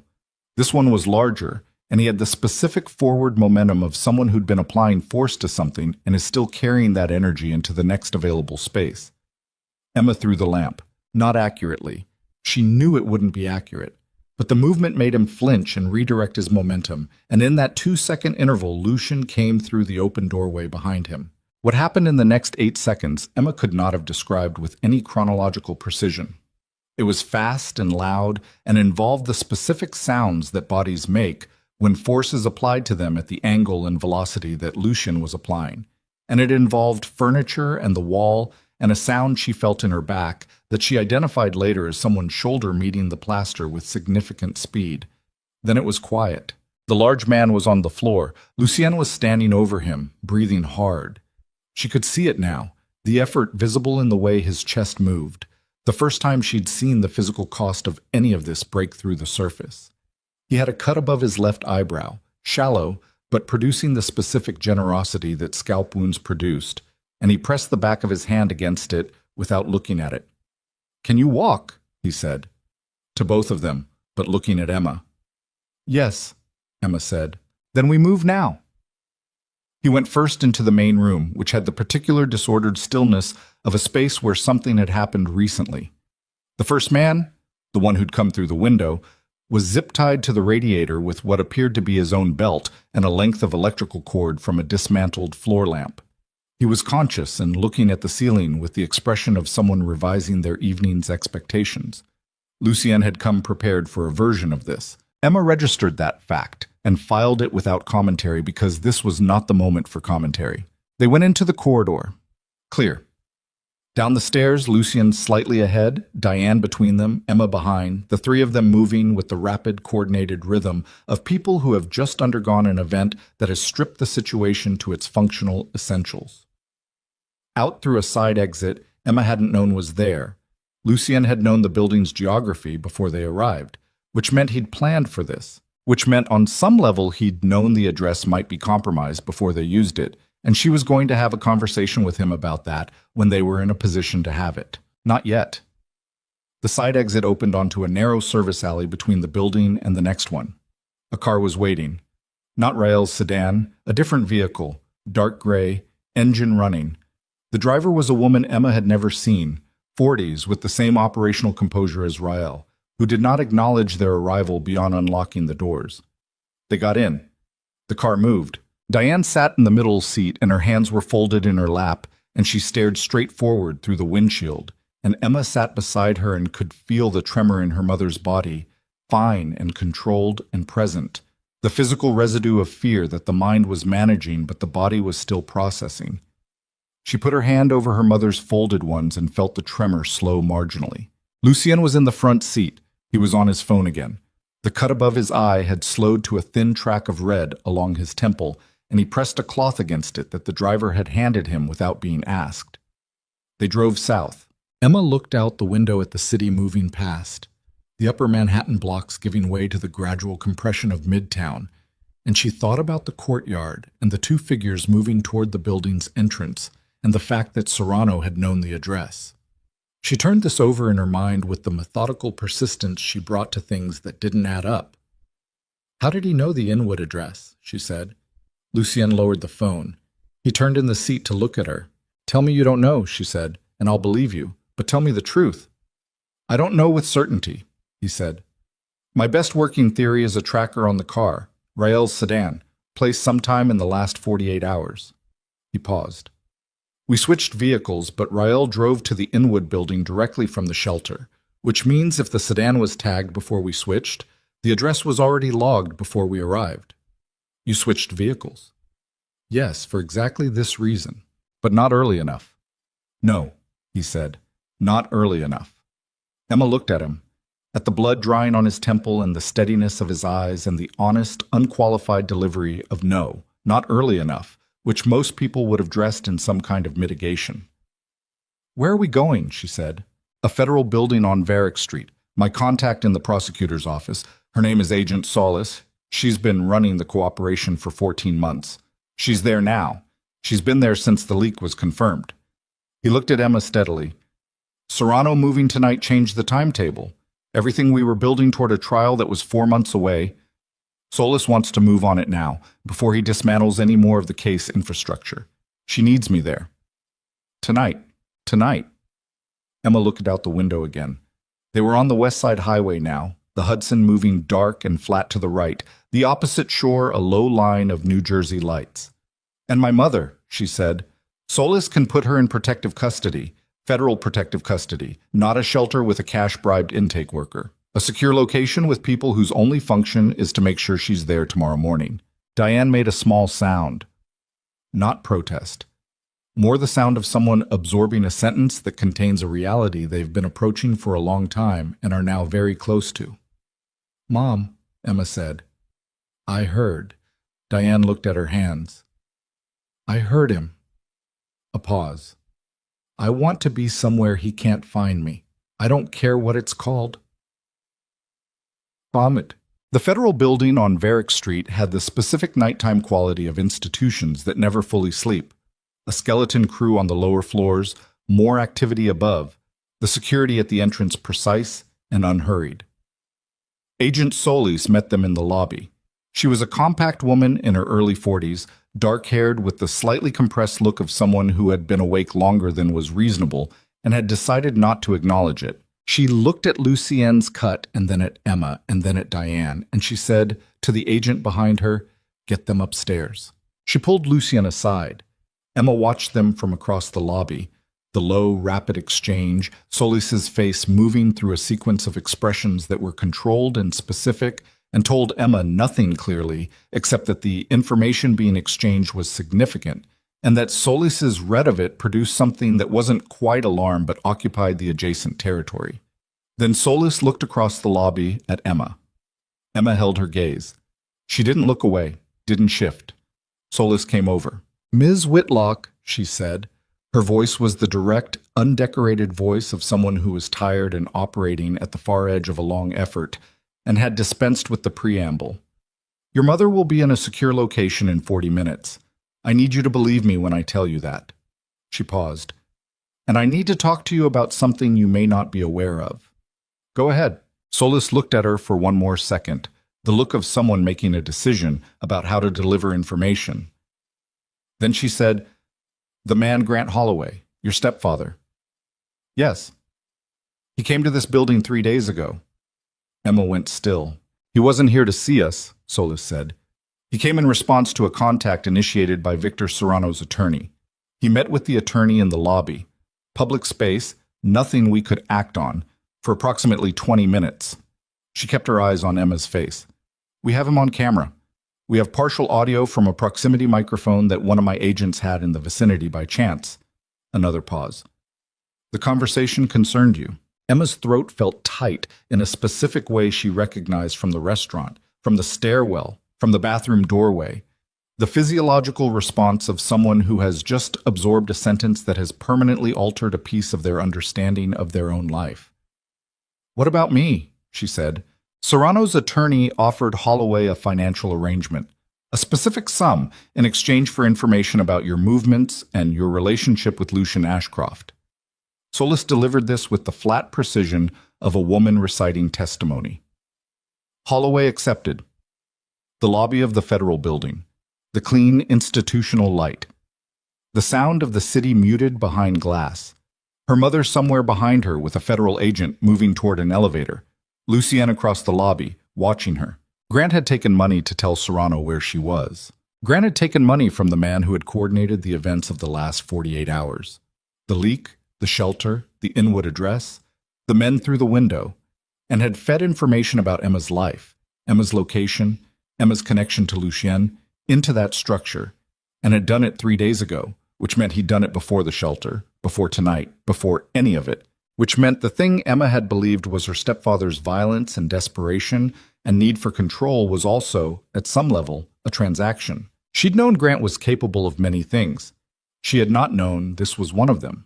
She stood in the lobby and she felt the anger move through her, and this time she did not bank it, and she did not manage it, and she did not reach for the fork tines under the table. She let it be present, full and real and enormous, and she breathed through it until it became something she could operate inside rather than something that operated her. "Where is he now?" she said. "Currently, we don't have his location," Solis said. "But we will.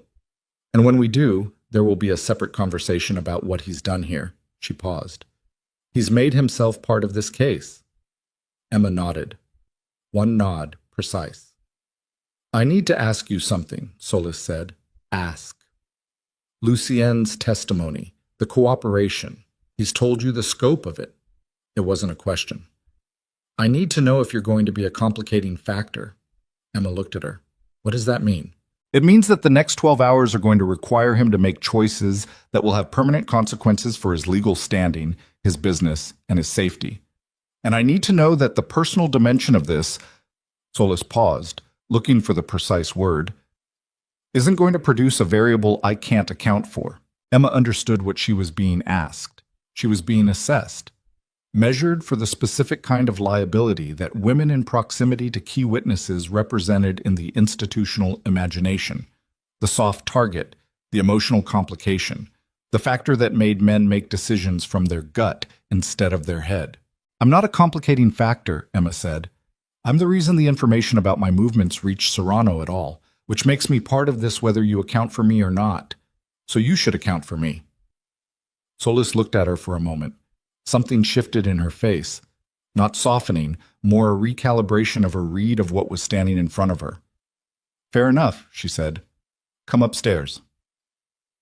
The room upstairs was a conference room with a long table and too many chairs and a whiteboard covered in a system of names and connecting lines that Emma took in with one sweep before she sat down.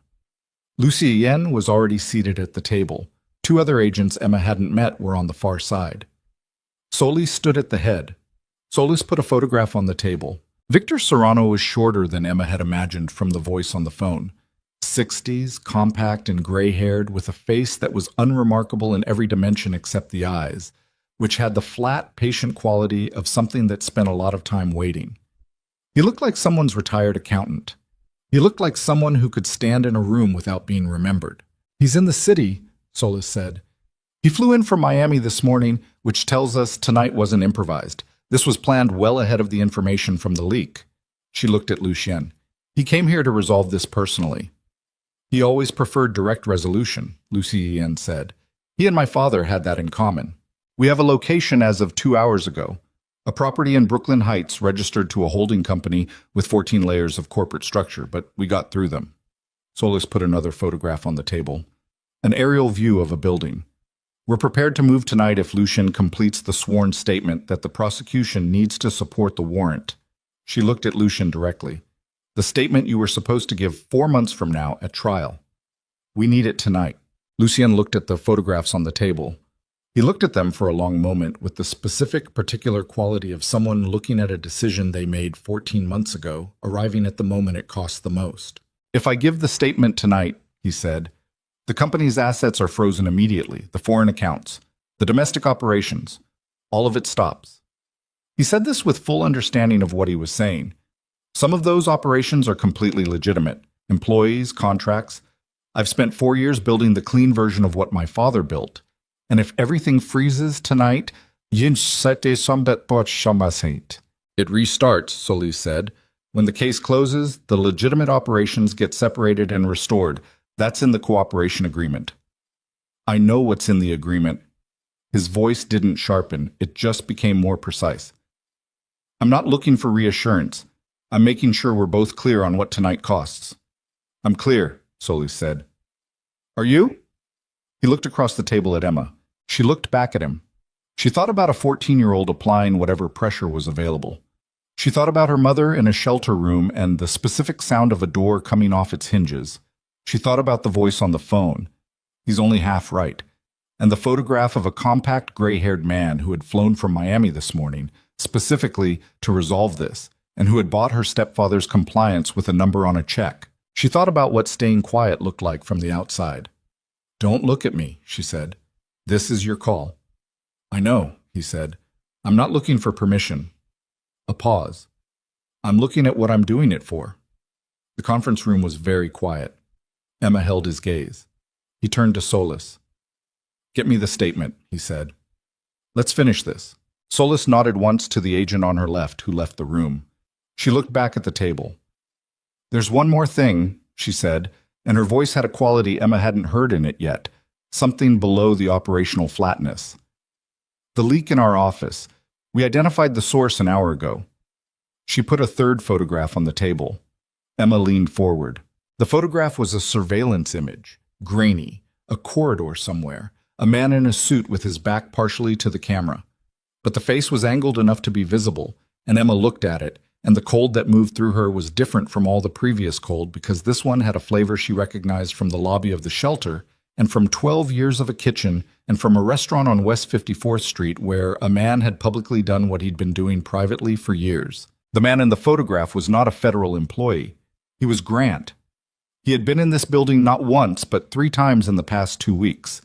The attorney was a front.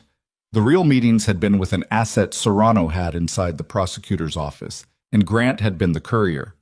The photographs, the financial records Lucien had provided, the witness list, pieces of it had moved through Grant Holloway's hands before they moved to Serrano. Her stepfather was not a man who'd made a desperate deal on one bad night. He had been part of the structure. He had been recruited and placed, or had offered himself and been accepted, and either possibility said the same thing, that the situation Emma had spent 12 years understanding as her private damage, her family's specific wound, her mother's specific prison, had been known about and useful to someone outside it, which meant it had never been only what she thought it was. The room was very still. Lucien was watching her. Solis was watching her.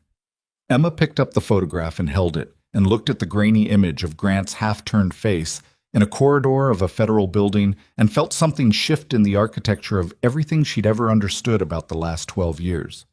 A tectonic, foundational movement, the kind that doesn't announce itself as it's happening, but leaves the landscape permanently different when it's done. He was never just an abusive drunk, she said. Not to anyone in particular, to the room, to the fact of it. No, Solis said quietly. He wasn't. Emma set the photograph back down on the table. She set it down carefully, face up, in the center of the table where everyone could see it, and she straightened it with 2 fingers until its edges were parallel to the table's edge, which was a very small and pointless act of order in the middle of a very large and structural disorder.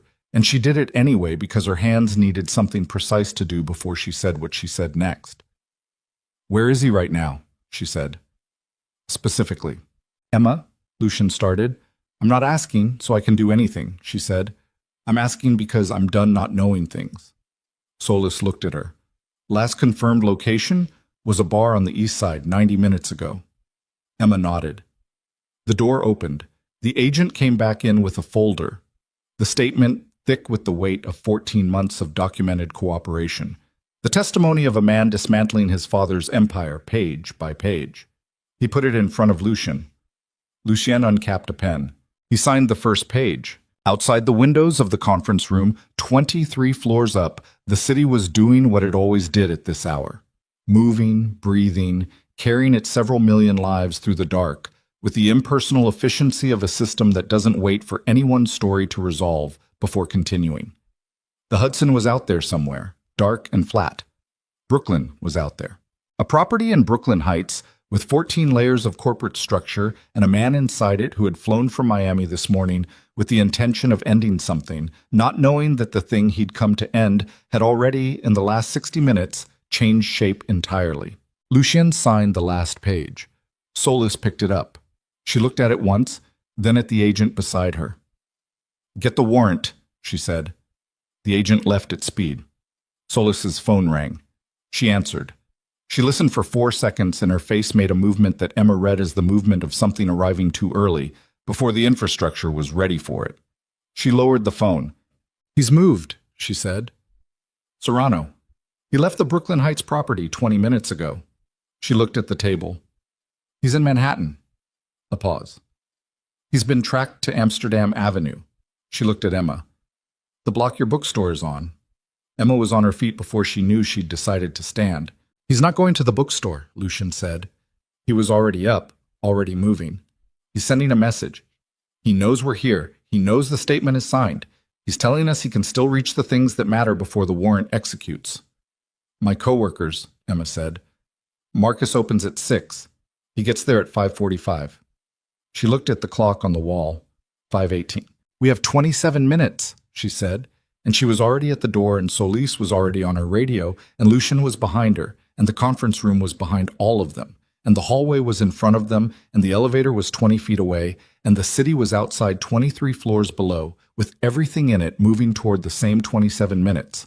And Emma walked toward the elevator with the specific quality of someone who has spent their whole life arriving late to their own defense and has decided completely and finally. They were in the car at 5:21. Solis had 2 vehicles ahead of them and 1 behind, and Rael, back now, different car, same operational composure, pushed through the pre-dawn Manhattan streets with the focused urgency of someone who understood that traffic laws were a framework for normal conditions, and that these were not those. Emma sat in the back with her phone in her hand and Marcus's number on the screen, and she hit call and listened to it ring 4 times and go to voicemail, and she hit it again. "He might not be there yet," Lucien said. "He's always there by 5:40. "It's 5:22. She hit the number a 3rd time. Marcus answered on the 2nd ring, his voice carrying the slightly blurred quality of someone who had been awake for less than an hour. "Emma? What?" "Don't go to the store," she said. "I need you to stay wherever you are right now and not go to the store." A pause. "I'm 2 blocks away. I was just—" "Marcus, stop walking. Right now." Silence. Then, "Okay." I stopped. "What's happening?" I'll explain everything later. Just stay on the line with me and don't go any closer to the building. She looked out the window, the West Side Highway moving fast, the Hudson a dark strip to the right. Are you okay? Are you on the street? I'm on the corner of 76th and Amsterdam. Emma, you're scaring me. I know, I'm sorry. Just stay there. She kept him on the line. Lucy Yen watched her without speaking. Outside, the city moved past in the specific flat-lit gray of 5:20 in October. The sky not yet light, the streets not yet populated with the morning's full weight, a transitional quality to everything as though the day had not yet committed to beginning. They turned on to Amsterdam at 5:31. She saw the bookstore from half a block away. Harding and Clay, the dark green awning, the window display she'd arranged herself 3 days ago, the stacked paperbacks behind glass. The lights were off inside. The street in front of it was quiet. She also saw the man standing on the opposite sidewalk. He wasn't doing anything. He was standing with his hands in his coat pockets and looking at the storefront with the patient attention of someone who had time and knew it. Compact, gray-haired. Unremarkable in every dimension except for the fact that he was standing on Amsterdam Avenue at 5:30 in the morning looking at a bookstore. Victor Serrano, no intermediary, no attorney, no courier, no asset in someone else's office. He had come himself, which was either confidence or desperation presenting as confidence, and Emma had spent enough time reading people in dangerous emotional states to know the difference was not always visible from the outside. The cars stopped. Solis was out first, and 2 agents Emma didn't know were out a half-second behind her, and Solis had her credentials in one hand and was covering the distance between the vehicle and Serrano with the particular stride of someone who has executed this specific moment in practice enough times that the real version feels almost routine, except that it never actually is. Emma got out. Lucien said her name. She kept going. She crossed the street with the agents fanning around her, and she came to a stop 6 feet from Victor Serrano, and she looked at him in the gray pre-dawn light, and she saw, up close, what the surveillance photograph had not transmitted, that he was old. Not decrepit, not diminished, but old in the way that men who have spent their lives in high-pressure environments become old, compressed rather than softened, the years laid down in the face like sediment, dense and accumulated. His eyes were the same in person as in the photograph. Patient, flat, looking at her now with the specific attention of someone assessing a variable they'd perhaps underestimated. Solis reached him first. Victor Serrano. Her voice, flat and certain. Credentials up. Federal agents, do not move. Serrano did not move. He looked at Solis with a mild expression, the expression of someone who has been introduced to people at parties they did not want to attend. He looked at the agents to his left and right. He looked at Lucien, who had come across the street and was standing 8 feet away with his hands at his sides and his face carrying a quality Emma had not seen in it before. The specific quality of a long-anticipated moment arriving exactly as expected, which was both a relief and a grief simultaneously. Then Serrano looked at Emma. He looked at her for 4 or 5 seconds. He looked at her the way the voice on the phone had sounded, with the unhurried attention of someone determining the weight of a thing. "You're the bookstore girl," he said. His voice was exactly as she remembered it from the phone call, calm, precise, no performance in it. "I'm the reason the warrant exists," Emma said. "Don't call me a girl." Something moved in Serrano's face. It was not the almost smile she'd seen in Lucien. It was something colder and more involuntary, the micro-expression of someone encountering an unexpected texture in a situation they believed they had fully mapped. Solis moved in. He did not resist. He turned and put his hands behind his back with the practiced movement of someone who had known, on some level, that this was how the sequence ended, had known it since he got on the plane in Miami, had perhaps known it since the cooperation agreement was signed 14 months ago and the shape of the endgame became visible if you were paying the right kind of attention, which Victor Serrano, in Emma's assessment, had always been doing. He just miscalculated where the resistance would come from. The cuffs went on. Solis was already on her radio, coordinating the simultaneous movements that Emma understood were happening elsewhere in the city, the coordinated raids that 14 months of documentation and a signed sworn statement had made possible. Names from the whiteboard in the conference room, 11 individuals. The organizational structure of something built over decades coming apart at multiple points at once. Emma stood on Amsterdam Avenue in the gray October pre-dawn and watched Victor Serrano be placed in a federal vehicle, and she felt something she had not expected to feel in this moment. Not triumph, not the clean completion of a thing achieved. What she felt was closer to exhaustion, meeting relief, meeting the particular spaciousness that arrives when something that has been taking up enormous volume in your life abruptly stops requiring that volume. Like a sound you've been compensating for so long you forgot you were doing it, and then it stops, and the silence has its own adjustment period. Marcus appeared at her shoulder. She'd forgotten he was on the line. He'd apparently walked the remaining 2 blocks while the situation resolved. He looked at the federal vehicles, at the agents, at Lucien, at the pre-dawn street. "Okay," he said. "I'm going to need that explanation." "Later," Emma said. "Much later?" "Yes."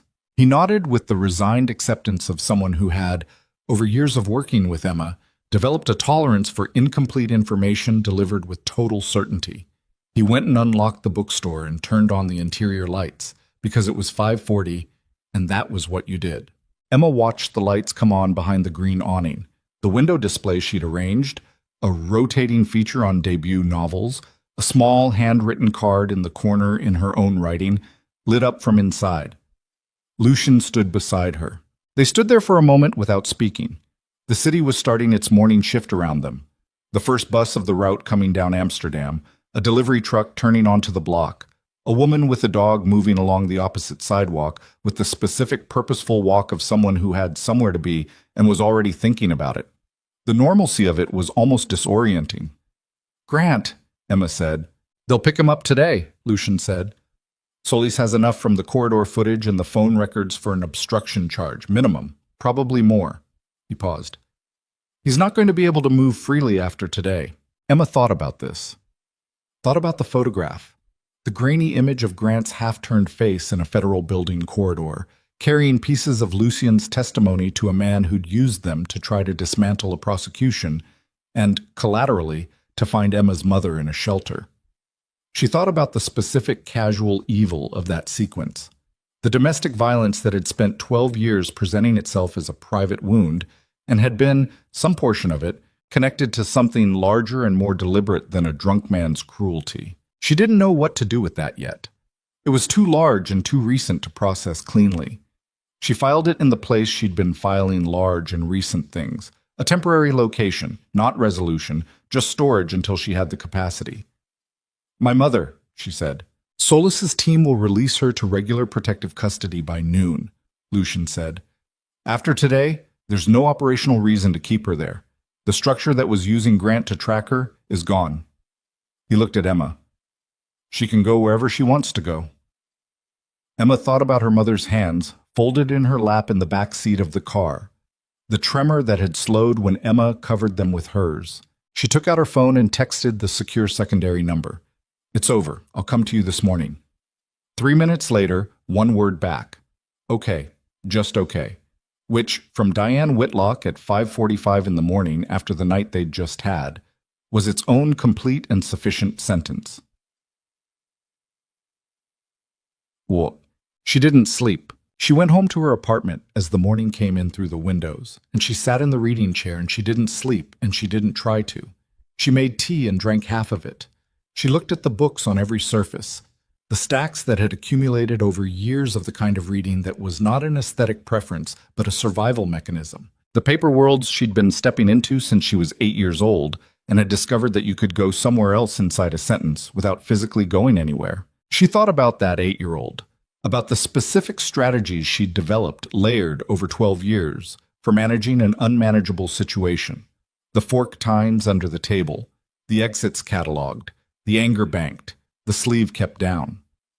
12 years of daily maintenance of a containment structure that she'd called surviving, and that had perhaps also been, on some level, a failure of imagination. The failure to imagine that the structure could come down.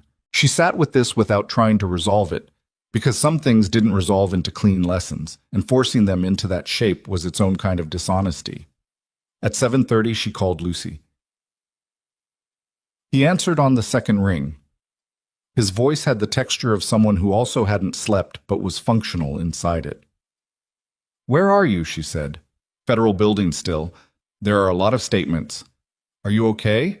A pause. Not hesitation. Consideration.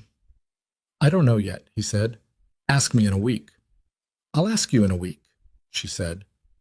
Another pause, briefer. Are you okay? She looked at the room around her, the books, the tea going cold, the morning light coming in at its low October angle, finding the dust on the windowsill and the worn arm of the reading chair, and the specific impermanence of everything. I don't know yet either, she said, but I think I'm going to be. That's more honest than most people manage, he said. I've been working on honest, she said. It's a recent project. She could hear something in his voice that was close to the almost smile. She hung up and went to get her mother. The weeks that followed had a texture she hadn't anticipated. She'd expected, in some vague way, a before and after clarity. The thing ends, the life begins, the division crisp and legible. What she got instead was more granular and more real than that. The days continued. The bookstore continued. She shelved books and recommended them, and ordered stock, and had conversations about the new fiction table that were so entirely normal they occasionally felt surreal. Diane moved into an apartment 2 miles from Emma's, a one-bedroom with a courtyard that got afternoon light. She'd chosen it herself, which Emma had insisted upon, and she'd signed her own lease, which she'd needed 20 minutes of sitting in the leasing office before she could do, and she'd done it. The pen in her hand and her name at the bottom of a document that contained only her name. Emma had been there. She hadn't watched her mother sign. She'd looked at the courtyard through the window and given Diane the privacy of the moment. Grant was arrested 11 days after that night on a federal obstruction charge and 3 additional counts related to his role in the information relay. His attorney entered a not guilty plea.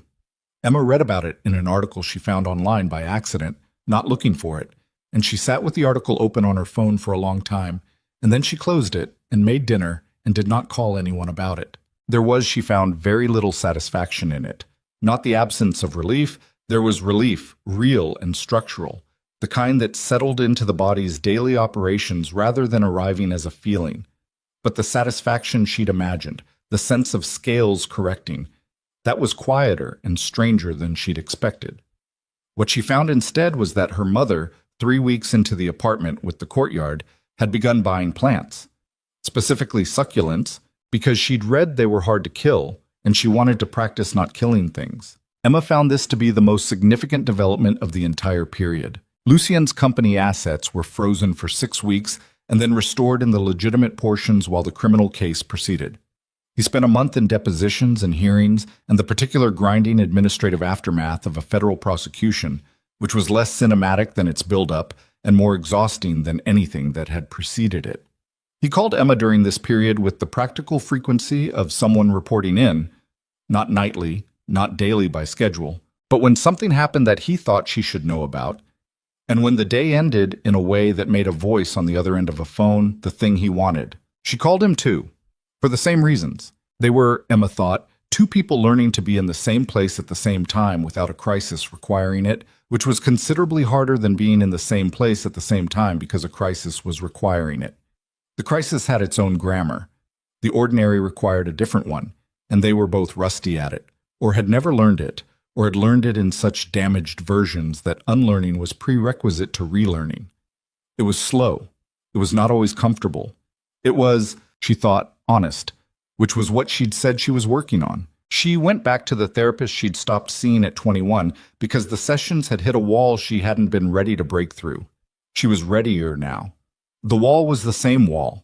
She broke through it differently this time, which was less a matter of force and more a matter of having finally run out of reasons to maintain it. Diane started therapy 2 weeks later, referred by Emma's therapist to someone who specialized in long-term domestic situations.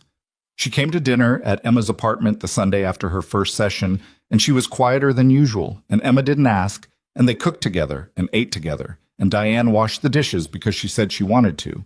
And at the end of the evening, she stood in Emma's doorway in her coat with her hand on the doorframe and said, "I want to apologize to you." Emma looked at her. "Mom, not tonight," Diane said. "I'm not ready tonight. My therapist says I need to do it when I can do it completely, not part way, and I'm not there yet." She held Emma's gaze with the steady attention that Emma now recognized was her mother's baseline. that it had always been her baseline, just buried under 20 years of a situation that required its suppression. But I want you to know it's coming, and that I mean it. I know you do, Emma said. Diane nodded. She squeezed Emma's hand where it rested on the doorframe. Then she went down the stairs and out into the evening, and Emma stood in her doorway and listened to her footsteps recede, and then the sound of the street, and she felt the grief and the love, and the specific complexity of the two existing simultaneously in the same space, which was, she thought, the permanent condition of certain things and not a problem to be solved. The indictments came down in December.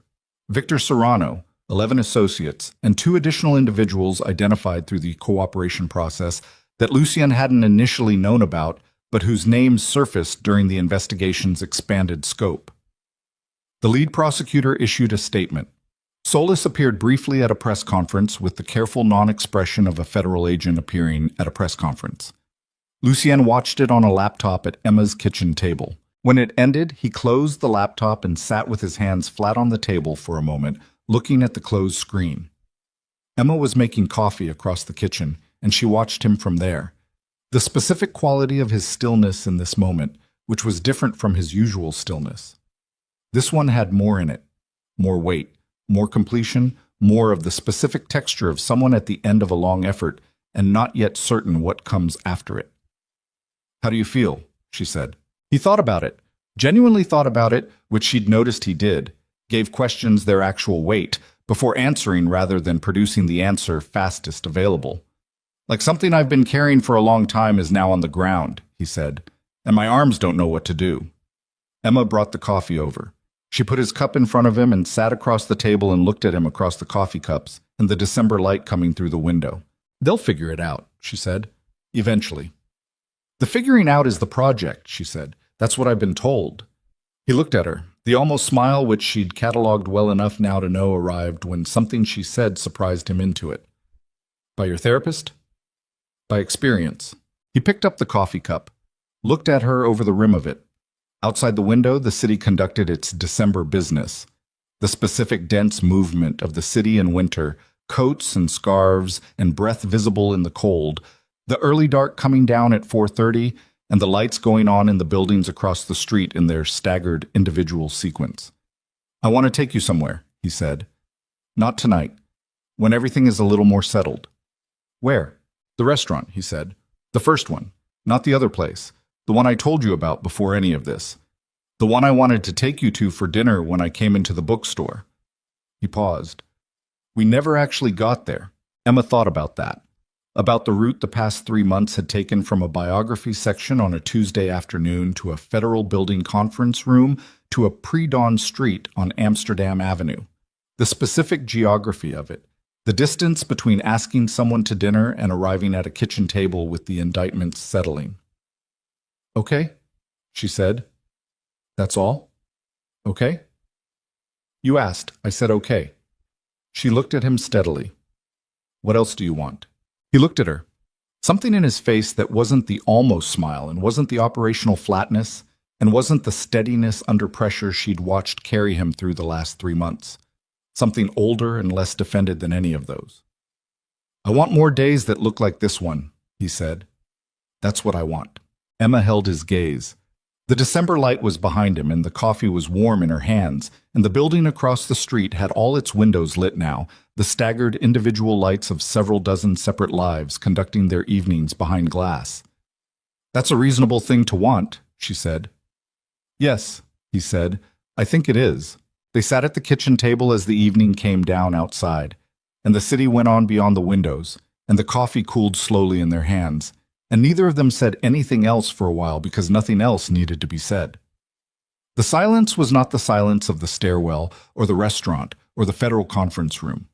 It was a different kind, the kind that arrives not from the management of danger, but from its absence, the kind that has to be learned or relearned, or in some cases learned for the first time. It had a texture Emma had not had enough practice identifying. She was starting to recognize it now. Somewhere across the city, her mother's apartment had its lights on. Her mother was possibly reading or possibly looking at the succulents she was practicing not killing, or possibly sitting in the particular quiet of a person getting used to the sound of a space that belongs entirely to them. 2 miles away, which was close enough and also exactly the right distance. Emma sat at her kitchen table and the light came in and the coffee cooled and the city went on, and she thought that the timid 24-year-old who had spent dinner pressing fork tines into her thumb to stay present was not someone she'd neatly left behind, was still in here, still part of the architecture, still the ground floor of a building that had been adding floors without always reinforcing the ones beneath. But she was not the whole structure anymore. She was the foundation of a thing that had grown past her. That was not nothing. That was, Emma thought, the whole thing. Outside, the last of the December light let go of the sky entirely, and the city turned itself over to the dark and the cold and the uncountable illuminated windows, and the evening became what evenings become, which is simply the next thing. Not an ending, not a destination, just the next true hour of a life that had been, against considerable odds, returned to its owner.